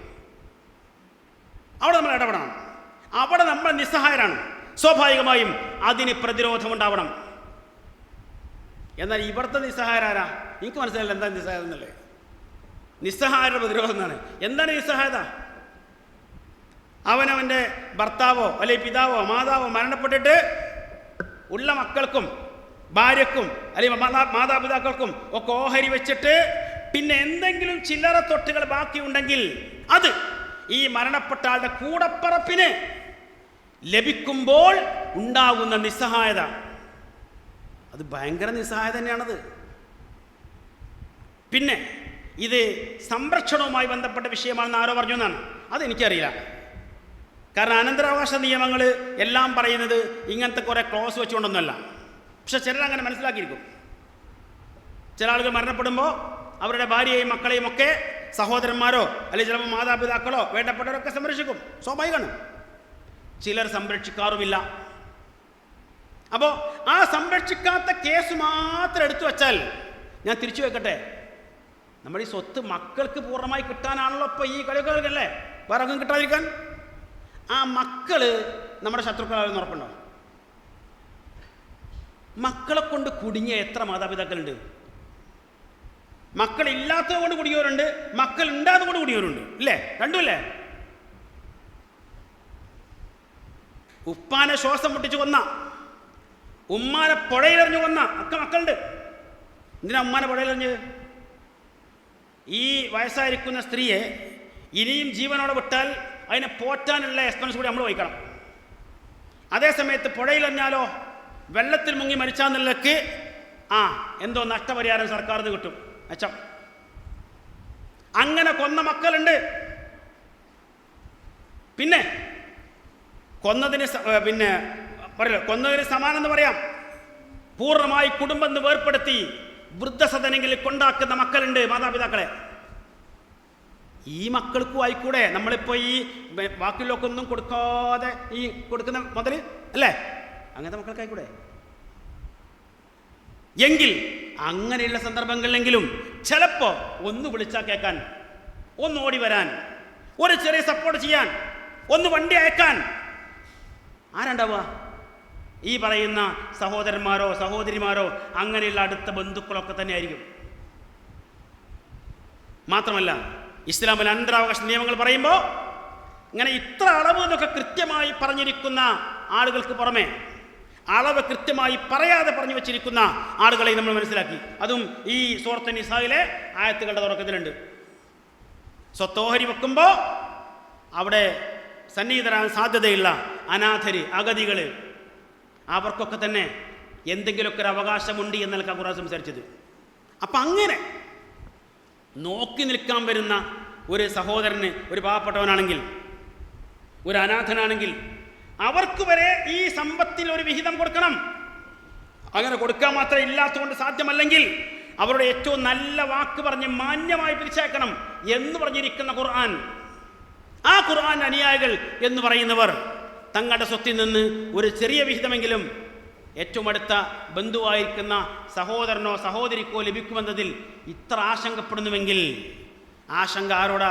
ഖുർആനിനോടാണ്, പ്രവാചകചര്യയോടാണ്, ഇസ്ലാമിനോടാണ്. അവിടെയാണ് ആശങ്ക. അതിന് കൂടെ ലഭിച്ചിരിക്കുന്ന ആളുകളെ നോക്കിയാൽ മനസ്സിലാവുകയും ചെയ്യും. ഇപ്പം ഈ ഫോർജം എന്ന് പറയുന്ന സംഘടന ആരൊക്കെയാണുള്ളത്? കഴിഞ്ഞ മാസം കണ്ട് എറണാകുളത്തും കണ്ട് വെച്ച് നടന്നിരിക്കുന്ന ഒരു പ്രോഗ്രാമിൻ്റെ കുറച്ച് ഭാഗം ഞാൻ കേട്ടിരുന്നു. അതിൽ ഇവരുടെ സംസ്ഥാന പ്രസിഡന്റാ ഡോക്ടർ ഖദീജ മുംതാസ്. അവർ പറഞ്ഞെന്താ? പേര് ഖദീജ മുംതാസ് എന്നാണ്, വേറൊന്നുമില്ല. പക്ഷെ കൂടാതെ പറഞ്ഞു, എന്താ പറഞ്ഞത്? എനിക്ക് അങ്ങനെ മതവുമായിട്ടൊന്നും പ്രത്യേകിച്ച് ബന്ധമൊന്നുമില്ല. ഈ സംഘടനയുടെ പേരെന്താ? മുസ്ലിം സ്ത്രീകളുടെ അവകാശങ്ങൾ നേടിയെടുത്ത് അവരെ ശാക്തീകരിക്കാൻ വേണ്ടിയാണ് ഈ സംഘടന ഉണ്ടാക്കിയത്. ആരാണ് ശാക്തീകരിക്കാൻ മുമ്പിലുള്ളത്? ഇസ്ലാം തന്നെ വേണ്ട എന്ന് പറഞ്ഞ്, ഒരു മതവും വേണ്ട എന്ന് പറഞ്ഞ്, ഇസ്ലാമിൻ്റെ പ്രകടമായിരിക്കുന്നൊരു ചിഹ്നം പോലും സ്വീകരിക്കുവാൻ തയ്യാറില്ലാത്ത ആളുകൾ. ആ കൂട്ടത്തിൽ പ്രത്യക്ഷത്തിൽ മുസ്ലിമാണ് എന്ന് തോന്നാവുന്ന വിധത്തിൽ ആരൊക്കെ വന്നിട്ടും പ്രത്യേകിച്ച് കാര്യമൊന്നുമില്ല. എന്താ കാരണം? ഞാനിത് സൂചിപ്പിക്കണ്ട, മനസ്സിലാവും. പച്ചവെള്ളവും മണ്ണെണ്ണയും കൂടി ജ്യൂസ് അടിച്ചാലും ഒന്നാവില്ല. മനസ്സിലായിട്ടുണ്ടല്ലോ? അത്രേ പറയുള്ളൂ. പച്ചവെള്ളവും മണ്ണെണ്ണയും കൂടി ജ്യൂസ് അടിച്ചാൽ ഒന്നാവില്ല. അതുതന്നെയാണ് ഈ കാര്യം. അത്രയും മനസ്സിലായാൽ മതി. ഇതിന്ന് കാര്യങ്ങൾക്ക് തിരിച്ചു കിട്ടും. നമ്മൾ ആദ്യമാവേണ്ടത് എന്താണ്? ശരിയായ മുസ്ലിമാണ്. പിന്നെ നമുക്ക് മതേതര വിശ്വാസിയാവാം, സാമൂഹ്യ പ്രവർത്തകയാവാം, എല്ലാവരുമായി ഏറ്റവും നല്ല ബന്ധവും സൗഹാർദ്ദവും ഉണ്ടാവണം. വിശുദ്ധ ഖുർആൻ അടിക്കടി ആവർത്തിച്ച് പറഞ്ഞതാ, ഒരു മനുഷ്യനോടുമുള്ള ബന്ധം അയാളുടെ മതജാതി ഭേദങ്ങൾ പരിഗണിച്ചുകൊണ്ടാവരുതെന്ന് ഖുർആൻ പറഞ്ഞ. അതുകൊണ്ട് തന്നെ അതിലൊന്നും ഒരു പ്രശ്നമല്ല. ഇവിടെ വിശുദ്ധ ഖുർആൻ പഠിക്കുന്ന മനസ്സിലാക്കുന്ന ഒരാളും അമുസ്ലിങ്ങളായിരിക്കുന്ന ആളുകൾക്ക് സക്കാത്ത് കൊടുക്കേണ്ടെന്ന് പറഞ്ഞിട്ടില്ല, കൊടുക്കരുതെന്ന് പറഞ്ഞിട്ടില്ല. ഉളൂഹിയത്തിന്റെ ബലിയുടെ മാംസം കൊടുക്കരുത് എന്ന് പറഞ്ഞിട്ടില്ല. എന്തെങ്കിലും സഹായഹസ്തങ്ങൾ ചെയ്യുമ്പോൾ അത് കൊടുക്കരുതെന്ന് പറഞ്ഞിട്ടില്ല. മനസ്സിലായോ? അറിവില്ലാത്ത, അതിൽ ധാരണയില്ലാത്ത ആരെങ്കിലും ഒക്കെ ചെയ്യുന്ന കാര്യങ്ങൾ ഒരു സമൂഹത്തിന്റെ, ഒരു മതവിഭാഗത്തിന്റെ മൊത്തം തലയിൽ കെട്ടിവെക്കാൻ ശ്രമിക്കുന്നത് ഈ മതത്തോടുള്ള താല്പര്യം കൊണ്ട് തന്നെയാവോ? ഇവരുടെ കൂടെയുള്ള ചില അമുസ്ലിം സഹോദരന്മാരടക്കം ഇസ്ലാമിനെ ഏറ്റവും നന്നായി അറിഞ്ഞു മനസ്സിലാക്കി അതിൻ്റെ നന്മകൾ എടുത്തു പറഞ്ഞുകൊണ്ട് സംസാരിച്ച് കേൾക്കാൻ പറ്റും. അത്രയെങ്കിലും മര്യാദ തങ്ങൾ വിശ്വസിക്കുന്നു, സ്വീകരിക്കുന്നു എന്ന് പറയുന്ന ഈ മതത്തോട് കാണിക്കാൻ ശ്രദ്ധിക്കണ്ടേ? അത്രയെങ്കിലും അവരത്ര പറഞ്ഞു. ഒരു ലോകത്ത് ഒരു മതവിഭാഗത്തിനും സ്ത്രീകൾക്ക് സ്വത്തവകാശമേ ഇല്ലാത്ത കാലത്ത് പകുതിയെങ്കിലും സ്വത്തവകാശം നൽകിയിരിക്കുന്ന മതമാണ് ഇസ്ലാം. സ്നേഹത്തിന്റെ മതമാണ്, കാരുണ്യത്തിന്റെ മതമാണ്, സഹായഹസ്തങ്ങളുടെ മതമാണ് എന്ന് പറയുന്നത് അമുസ്ലിം നാവുകളിൽ നിന്നാണ്. അവർ കാണിച്ചിരിക്കുന്ന മര്യാദയെങ്കിലും തങ്ങൾ വിശ്വസിക്കുന്നു, ആദരിക്കുന്നു, അനുഷ്ഠിക്കുന്നു എന്ന് പറയുന്ന ഈ മതത്തോട് നമുക്കുണ്ടാവണ്ടേ? അപ്പൊ അതുകൊണ്ടാണ് പറഞ്ഞത്, കുറച്ച് ഗൗരവമുള്ള വിഷയമാണ്, നിസ്സാരമല്ല. ഇനി ഇതിലൂടെ വന്ന സംഗതിയാണെന്ത്? ഇപ്പോൾ നേരത്തെ പറഞ്ഞത് പെണ്ണിന് ആണിൻ്റെ പകുതി ആവശ്യം. അത് ഞാൻ മുമ്പ് സൂചിപ്പിച്ചാണ്. ഇസ്ലാമിലെ അഥവാ ഖുർആനിലെ അനന്തരാവകാശ നിയമങ്ങൾ പറഞ്ഞത് ഓരോ അനന്തരാവകാശിയുടെയും പൊസിഷൻ കൂടി പരിഗണിച്ചുകൊണ്ടാണ്. അതുകൊണ്ട് തന്നെ എല്ലാവർക്കും എല്ലാ സന്ദർഭങ്ങളിലും എല്ലാ സാഹചര്യങ്ങളിലും ഒരേ അളവല്ല. ഒരു ആണായി എന്നതിൻ്റെ പേരിൽ മാത്രം എല്ലായ്പ്പോഴും പെണ്ണിൻ്റെ ഇരട്ടി കിട്ടൂല. ഒരു പെണ്ണായി എന്നതിൻ്റെ പേരിൽ മാത്രം എല്ലായ്പ്പോഴും ആണിൻ്റെ പകുതി സ്വീകരിക്കേണ്ടതില്ല. അതാ നിയമം. ഞാൻ മുമ്പ് സൂചിപ്പിച്ചിരുന്നു, ഒരു സ്ത്രീ മരണപ്പെട്ടു. ആ സ്ത്രീക്ക് അനന്തരാവകാശിയായിട്ടുള്ളത് 1 അവരുടെ ഭർത്താവ്, 2 അവരുടെ മാതാവ്, 3 അവരുടെ പിതാവ്, പിന്നെ അവർക്ക് ഒരു മകളുണ്ട്. വേറെ ആരില്ല. ഇത്ര പേരുള്ളൂ. ഭർത്താവും മകളും മാതാപിതാക്കളും, ഇവർ മാത്രമാണ് അവകാശികൾ, വേറെ ആരില്ല. എങ്ങനെ സ്വത്ത് വരേക്കുക? മകൾക്ക് സ്വത്തിൻ്റെ പകുതി, ഭർത്താവിന് സ്വത്തിൻ്റെ 4/1, മാതാവിനും പിതാവിനും 6/1 വീതം തുല്യം. മനസ്സിലാണ്ടല്ലോ? ഉണ്ട്. അപ്പം എങ്ങനെ അതിന് റേഷ്യോ പരിശോധിച്ചാൽ എങ്ങനെ ഉണ്ടാവും? മകൾ എന്ന പെണ്ണിന് ലഭിക്കുന്ന സ്വത്തിൻ്റെ പകുതി ഭർത്താവ് എന്ന പുരുഷന്. ഇവിടെ ആണിൻ്റെ പകുതി പെണ്ണിനാണോ അതല്ല പെണ്ണിൻ്റെ പകുതി ആണിനാണോ? ഇതാർക്കും മനസ്സിലാവും. ഞാനതുകൊണ്ട് വീണ്ടും പറഞ്ഞത്, ഖുർആൻ ഒരു തവണ നേർക്ക് നേരെ പഠിക്കുക, എന്നാ മനസ്സിലാവും. ഇവിടെ എന്താണ്? പെണ്ണിന് ലഭിക്കുന്ന സ്വത്തിൻ്റെ നേർപകുതി ആണിന്. ഇനി തിരിച്ച് ഉപ്പാക്കും ഉമ്മാക്കും എത്രയാ? 6/1 വീതം. ഉപ്പ എന്ന ആണിനും ഉമ്മ എന്ന പെണ്ണിനും തുല്യ വിഹിതം. അതാണ് പറഞ്ഞത്. അപ്പോൾ ഇനി അതേപോലെ തന്നെ വാറുണ്ട് ഇല്ലെന്ന് പറയുന്നില്ല. മക്കളുടെ കാര്യത്തിലാണ് പറഞ്ഞത്. മക്കളായി വരുമ്പോൾ ആണിൻ്റെ പകുതി പെണ്ണിന് കിട്ടും, പെണ്ണിൻ്റെ ഇരട്ടി ആണിന് കിട്ടും. എന്നാൽ വേറെ പല സന്ദർഭത്തിലോ ആണിൻ്റെ ഇരട്ടി പെണ്ണിന് കിട്ടും, അല്ലെങ്കിൽ ആണിൻ്റെ അത്ര പെണ്ണിന് കിട്ടും.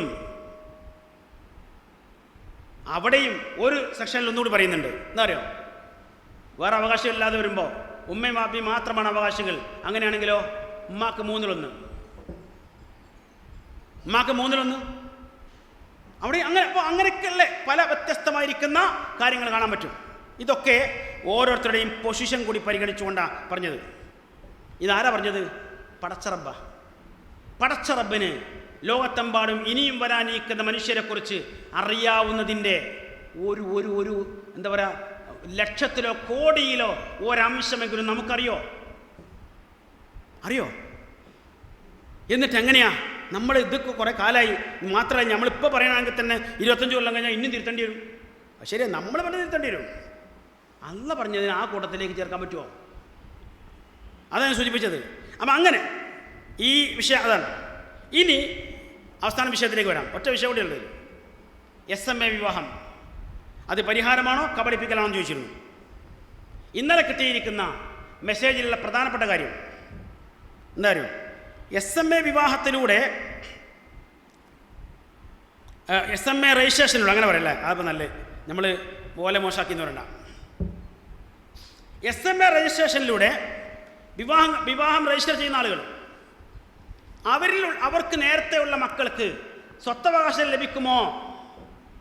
അഥവാ ഈ പറഞ്ഞ രൂപത്തിൽ ഈ സ്പെഷ്യൽ മാരേജ് ആക്ട് പ്രകാരമുള്ള ആ സംഗതികൾ അവർക്ക് ബാധകമാകുമോ എന്ന് 1.5 കൊല്ലം മുമ്പ് ഞാനിവിടെ സംസാരിച്ചപ്പോൾ ചോദിച്ചിരുന്നു. ശരിയാണ്, എൻ്റെ പേര് പറഞ്ഞിട്ടെങ്കിലും വിഷയം പറഞ്ഞത്. ഇന്നിവിടെ സംസാരിക്കാൻ വരുന്ന ആളെന്നാണ് പറഞ്ഞത്. ഓക്കെ, ഞാൻ തന്നെയാണ്. ആ പിടികിട്ടാ പുള്ളി അങ്ങനെ പറഞ്ഞോളി, അത് ഞാൻ തന്നെയാണ്. ഞാൻ ചോദിച്ചിരുന്നു, എന്താ ചോദിക്കാൻ കാരണം? ഈ പരിപാടിക്ക് തുടക്കം കുറിച്ച് മൂക്ക് മുറിച്ച ആളാരാ? ഷുക്കൂർ വക്കീലാണ് അദ്ദേഹം. അതുകൊണ്ടാണ് ചോദിച്ചത്.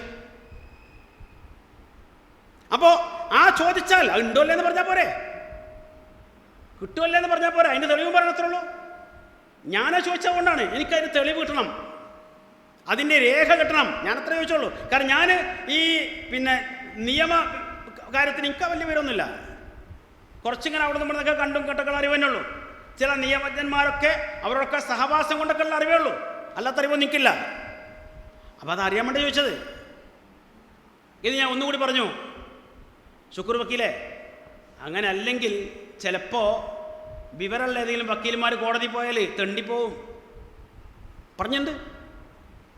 അതിലെന്തിനാ വിഷമിക്കണം? എന്തിനാ ബേജാറാണെന്തിനാ? ഇപ്പോൾ അദ്ദേഹം കൂടി ഇന്നലെ വന്നതിൻ്റെ ആ അതിലെ മാറ്റർ, അതിൻ്റെ ഇത് ആ ആശയം എന്ത് ചെയ്തു? അദ്ദേഹം തന്നെ നേരിട്ട് വിവരിച്ച് വായിച്ചു. അതിൽ അദ്ദേഹം പറയുന്നുണ്ട്, SMA വിവാഹം എല്ലാ കാര്യത്തിലും പരിഹാരമാണെന്ന് പറയുന്നില്ല. ഇങ്ങോട്ട് അതിൽ പെടാത്ത കുറച്ച് ആൾക്കാരും ഇവർ പറഞ്ഞിട്ടുണ്ട്. ഒന്ന്, 2ാം വിവാഹം കഴിക്കുന്നവർക്ക് ഈ രജിസ്ട്രേഷൻ പറ്റില്ല. 2, 1-ലധികം ഭാര്യമാരുള്ളവർക്കും ഈ രജിസ്ട്രേഷൻ പറ്റില്ല. അതുകൊണ്ട് കഴിഞ്ഞിട്ടില്ല. നിങ്ങൾ ഇന്നലെ അയച്ച മെസ്സേജിലേ കുറച്ചുകൂടി ഉണ്ട്. നിങ്ങളെ കബളിപ്പിക്കൽ എങ്ങനെ ഞാൻ പറഞ്ഞുതരാം. എന്താണുള്ളത് തരാം.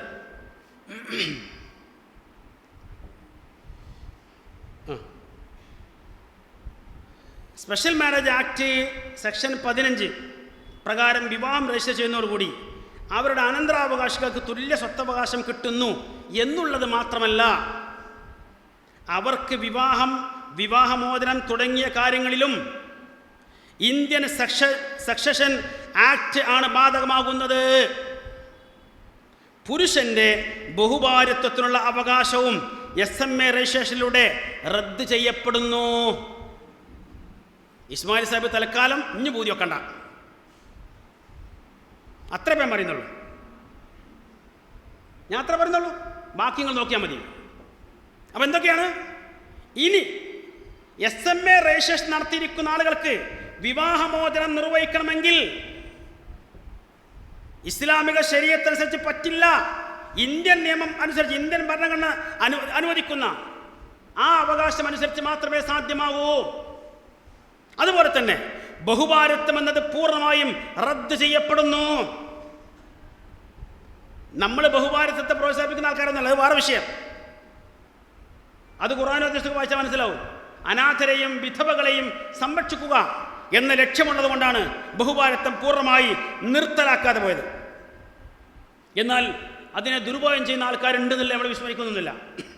പക്ഷേ ഖുർആൻ പറഞ്ഞ പോലെ തന്നെ ആ മെറിറ്റനുസരിച്ച് ആ ലക്ഷ്യമൊക്കെ മറക്കാതെ വളരെ മാന്യമായി 2 ഭാര്യമാരെയോ 3 ഭാര്യമാരെയോ ചിലപ്പോൾ 4 ഭാര്യമാരെയോ ഒക്കെ ഒരുമിച്ച് കൊണ്ടുപോകുന്ന സുഖകരമായി സന്തോഷകരമായി ജീവിക്കുന്ന കുടുംബങ്ങളൊക്കെ ഉണ്ട്. അതും നമ്മൾ കാണാതെ പോണ്ട. എങ്കിൽ അങ്ങനെയുള്ള അവസരങ്ങളിലൂടെ ഒരുപക്ഷെ ജീവിതത്തിൽ രക്ഷപ്പെടാൻ കഴിയുന്ന ഒരു വിധവയുടെ, ഒരു അനാഥയുടെ, അല്ലെങ്കിൽ 4 പേരുടെ ആ അവകാശമാണ് ഇവിടെ തട്ടിത്തെറിപ്പിക്കപ്പെടുന്നത്. ഖുർആൻ അനുവദിച്ചിരിക്കുന്ന നിബന്ധനകളൊക്കെ ഉണ്ട്. ആ നിബന്ധനകളൊക്കെ വെച്ചുകൊണ്ട് ഖുർആൻ അനുവദിച്ചിരിക്കുന്ന കാര്യത്തെ നിരാകരിക്കുന്നതിലൂടെ എന്താ സംഭവിക്കുക? പറഞ്ഞെന്താ? SMA രജിസ്ട്രേഷനിലൂടെ ഞങ്ങൾ ഖുർആൻ ഒഴിവാക്കുന്നില്ല, ഖുർആനിലെ നിയമങ്ങൾ ഒഴിവാക്കുന്നില്ല. ആകെ ഈ മക്കൾക്ക് മാത്രം കിട്ടേണ്ടത് വേറെ ആർക്കും പോകാതിരിക്കാനുള്ള ഒരു പ്രതിരോധം. കാരണം ഞങ്ങൾ ഭയങ്കര നിസ്സഹായരാണ്, അതുകൊണ്ട് ഞങ്ങൾ ഇങ്ങനെ പ്രതിരോധം തീർക്കുന്നു. അപ്പോൾ നിങ്ങൾ തന്നെ ഇന്നലെ അയച്ചതും ഇന്ന് പറഞ്ഞാലും ഏകദേശം കാര്യങ്ങളൊക്കെ ഉണ്ട്. ഇന്നിപ്പോൾ ശുക്കൂർ വക്കീൽ നേരിട്ട് അയച്ചതിൽ ഈ കാര്യങ്ങളൊക്കെ ഉണ്ട്. അപ്പോൾ ഖുർആനിനെ തള്ളിക്കളഞ്ഞുകൊണ്ടല്ലാതെ, അല്ലെങ്കിൽ ഖുർആനിലെ ചില നിയമങ്ങളെങ്കിലും, ചില നിർദ്ദേശങ്ങളെങ്കിലും, ചില അനുവാദങ്ങളെങ്കിലും തള്ളിക്കളഞ്ഞുകൊണ്ടല്ലാതെ സ്പെഷ്യൽ മാരേജ് ആക്ട് പ്രകാരം ഒരു വിവാഹവും രജിസ്റ്റർ ചെയ്യാൻ സാധിക്കില്ല എന്ന് ഞാൻ അതിൻ്റെ രേഖ നോക്കിയിട്ടില്ല. രേഖ അറിയുന്ന ശുക്കൂർ വക്കീലാണ് എഴുതി വിടുന്നത്. അദ്ദേഹത്തിന് വേണ്ടി ഫോർജത്തിന്റെ കൺവീനറാണ് ഇന്നലെ എഴുതി വിട്ടത്, ഇന്നത്തെ ഡേറ്റ് വെച്ചിട്ട്. ഇനി അവസാനത്തെ വാചകം ഇത്രേ ഉള്ളൂ. SMA രജിസ്ട്രേഷനിലൂടെ വിവാഹം രജിസ്റ്റർ ചെയ്ത് കഴിഞ്ഞാൽ തങ്ങൾക്ക് തങ്ങളുടെ നേരത്തെയുള്ള മക്കൾക്ക് സ്വത്ത് ലഭിക്കുമോ ഇല്ലയോ, അത് ആ നിയമപ്രകാരം കിട്ടുമല്ലോ എന്നല്ല, കിട്ടുമെന്നാണ് SMA ആക്ടുമായി ബന്ധപ്പെട്ട 15-ാം വകുപ്പുമായി ബന്ധപ്പെട്ട കാര്യങ്ങളുടെ വിശദീകരണങ്ങൾ പറയുന്നത് ഉണ്ട്. അത് കാണാതെയല്ല ഞാൻ സംസാരിച്ചത്. SMA രജിസ്ട്രേഷനിലൂടെ വിവാഹം രജിസ്റ്റർ ചെയ്യുന്ന ആളുകൾ അവർക്ക് ഏത് നിയമപ്രകാരമാണ് സ്വത്ത് കിട്ടുക? അനന്തരാവകാശം ഏത് നിയമപ്രകാരം കിട്ടുക? ഇന്ത്യൻ വ്യക്തി നിയമപ്രകാരം, ഈ രാജ്യത്തിൻ്റെ വ്യക്തി നിയമപ്രകാരം. ആ വ്യക്തി നിയമപ്രകാരം സ്വത്ത് ലഭിക്കണമെങ്കിൽ ആ നിയമം ബാധകമാകുന്ന വിഭാഗം ഉണ്ട്. അത് ബാധകമാകാത്ത വിഭാഗത്തിൽ ഹിന്ദു ഉണ്ടോ, മുസ്ലിം ഉണ്ടോ, സിഖ് ഉണ്ടോ, ജൈനനുണ്ടോ, ബുദ്ധിസ്റ്റ് ഉണ്ടോ, അതുകൂടി വക്കീൽ പറയണം. എന്നിട്ടാവാം നമ്മൾ അബദ്ധം പറഞ്ഞാണോ, നമ്മൾ ഇല്ലാത്ത പറഞ്ഞാണോ എന്ന് പരിശോധിക്കല്. അത് പറഞ്ഞാൽ മതി. ഇന്ത്യയിലെ വ്യക്തി നിയമപ്രകാരം, അനന്തരാവകാശം അടക്കമുള്ള കാര്യങ്ങളിലെ ഇന്ത്യയിലെ വ്യക്തി നിയമപ്രകാരം ആ ആനുകൂല്യങ്ങൾ ലഭിക്കണമെങ്കിൽ ഹിന്ദു ആവരുത്, മുസ്ലിം ആവരുത്, ബുദ്ധിസ്റ്റ് ആവരുത്, സിഖ് ആവരുത്, ജൈനനാവരുത് എന്ന വല്ല ക്ലോസും ഇന്ത്യയുടെ ഈ പറയുന്ന നിയമങ്ങൾ എവിടെയെങ്കിലും ഉണ്ടോ? ഇല്ലേ? നിങ്ങൾ പറഞ്ഞാൽ മതി. ഞാൻ ഉണ്ടെന്നില്ല എന്ന് പറയുന്നില്ല. അപ്പൊ മനസ്സിലാവും കബളിപ്പിക്കലുണ്ടോ അല്ല എന്നുള്ളത്. വെറുതെ പറഞ്ഞല്ല, പരിശോധിച്ചോളൂ. നിങ്ങൾ നിയമത്തിലേക്ക് കലക്കി കുടിച്ച ആൾക്കാരല്ലേ? 24 മണിക്കൂർ വൈകുന്നേരം ഉള്ളത് ഇങ്ങോട്ട് കണ്ടിട്ടില്ലേ? ഇന്ത്യയിലെ വ്യക്തി നിയമം കണ്ടിട്ടില്ലേ? ഇന്ത്യ രാജ്യത്തിന്റെ ഇവിടുത്തെ ഭരണഘടന പ്രകാരമുള്ള അതല്ല, ഈ മുഹമ്മദ് റസൂലുള്ളാഹി മാത്രമാണോ കണ്ടത്? അപ്പം അതുകൊണ്ട് SMA ബന്ധപ്പെട്ട പരാമർശങ്ങളിൽ നേരത്തെ ഉള്ള മക്കൾക്കും ഈ ആനുകൂല്യങ്ങൾ ലഭിക്കും, അല്ലെങ്കിൽ ഈ നിയമം ബാധകമാകും എന്ന ഒരു വരി ഉള്ളത് കൊണ്ട് മാത്രം എൻ്റെ ചോദ്യത്തിന് ഉത്തരമാവില്ല. ആ വരി പ്രകാരം എങ്ങനെ സ്വത്ത് കിട്ടേണ്ടത്? അത് ഇന്ത്യയിലെ പൊതുവായ വ്യക്തി നിയമപ്രകാരമാണ് കിട്ടേണ്ടത്. ആ നിയമപ്രകാരം കിട്ടണമെങ്കിൽ ഈ കാര്യം വ്യക്താക്കണം. അതിൽ ഹിന്ദു പെടോ, മുസ്ലിം പെടോ, സിഖ് പെടോ, ബുദ്ധിസ്റ്റ് പെടോ, ജൈനം പെടോ, എക്സെട്ര.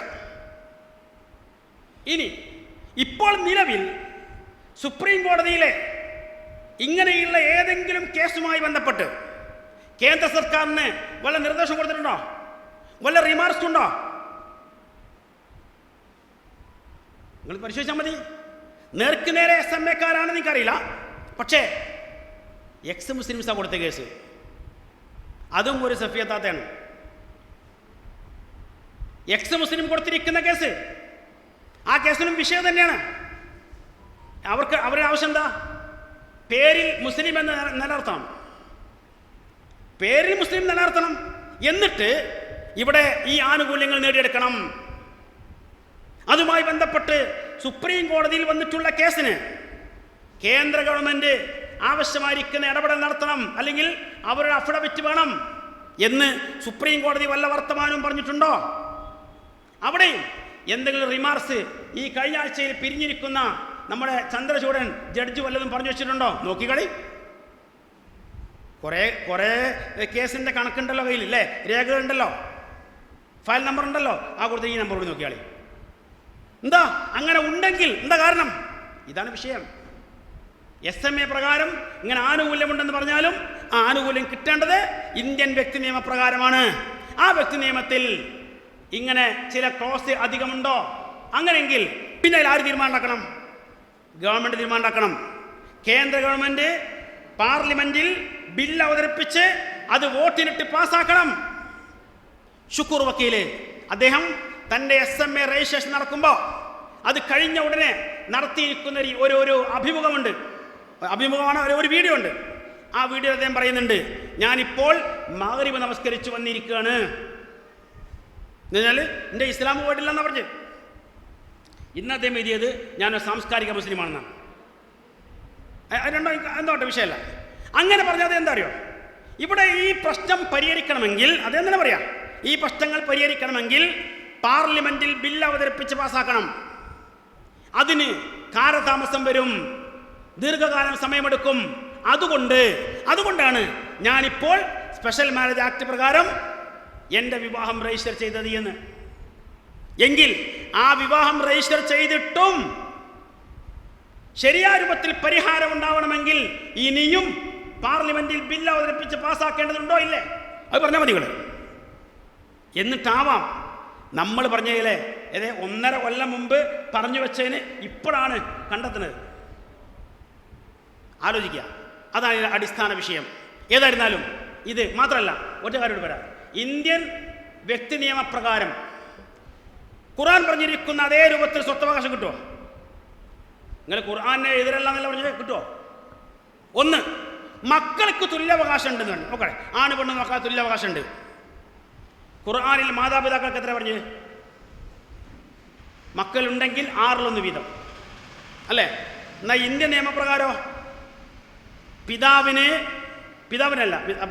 പോട്ടെ, അല്ല ആദ്യത്തിലേക്ക് വരാം. ഭാര്യക്കും ഭർത്താവിനൊക്കെ എത്ര പറഞ്ഞ ഖുർആനിൽ? മക്കളുണ്ടെങ്കിൽ ഭർത്താവിന് 4/1, മക്കളുണ്ടെങ്കിൽ ഭാര്യയ്ക്ക് 8/1.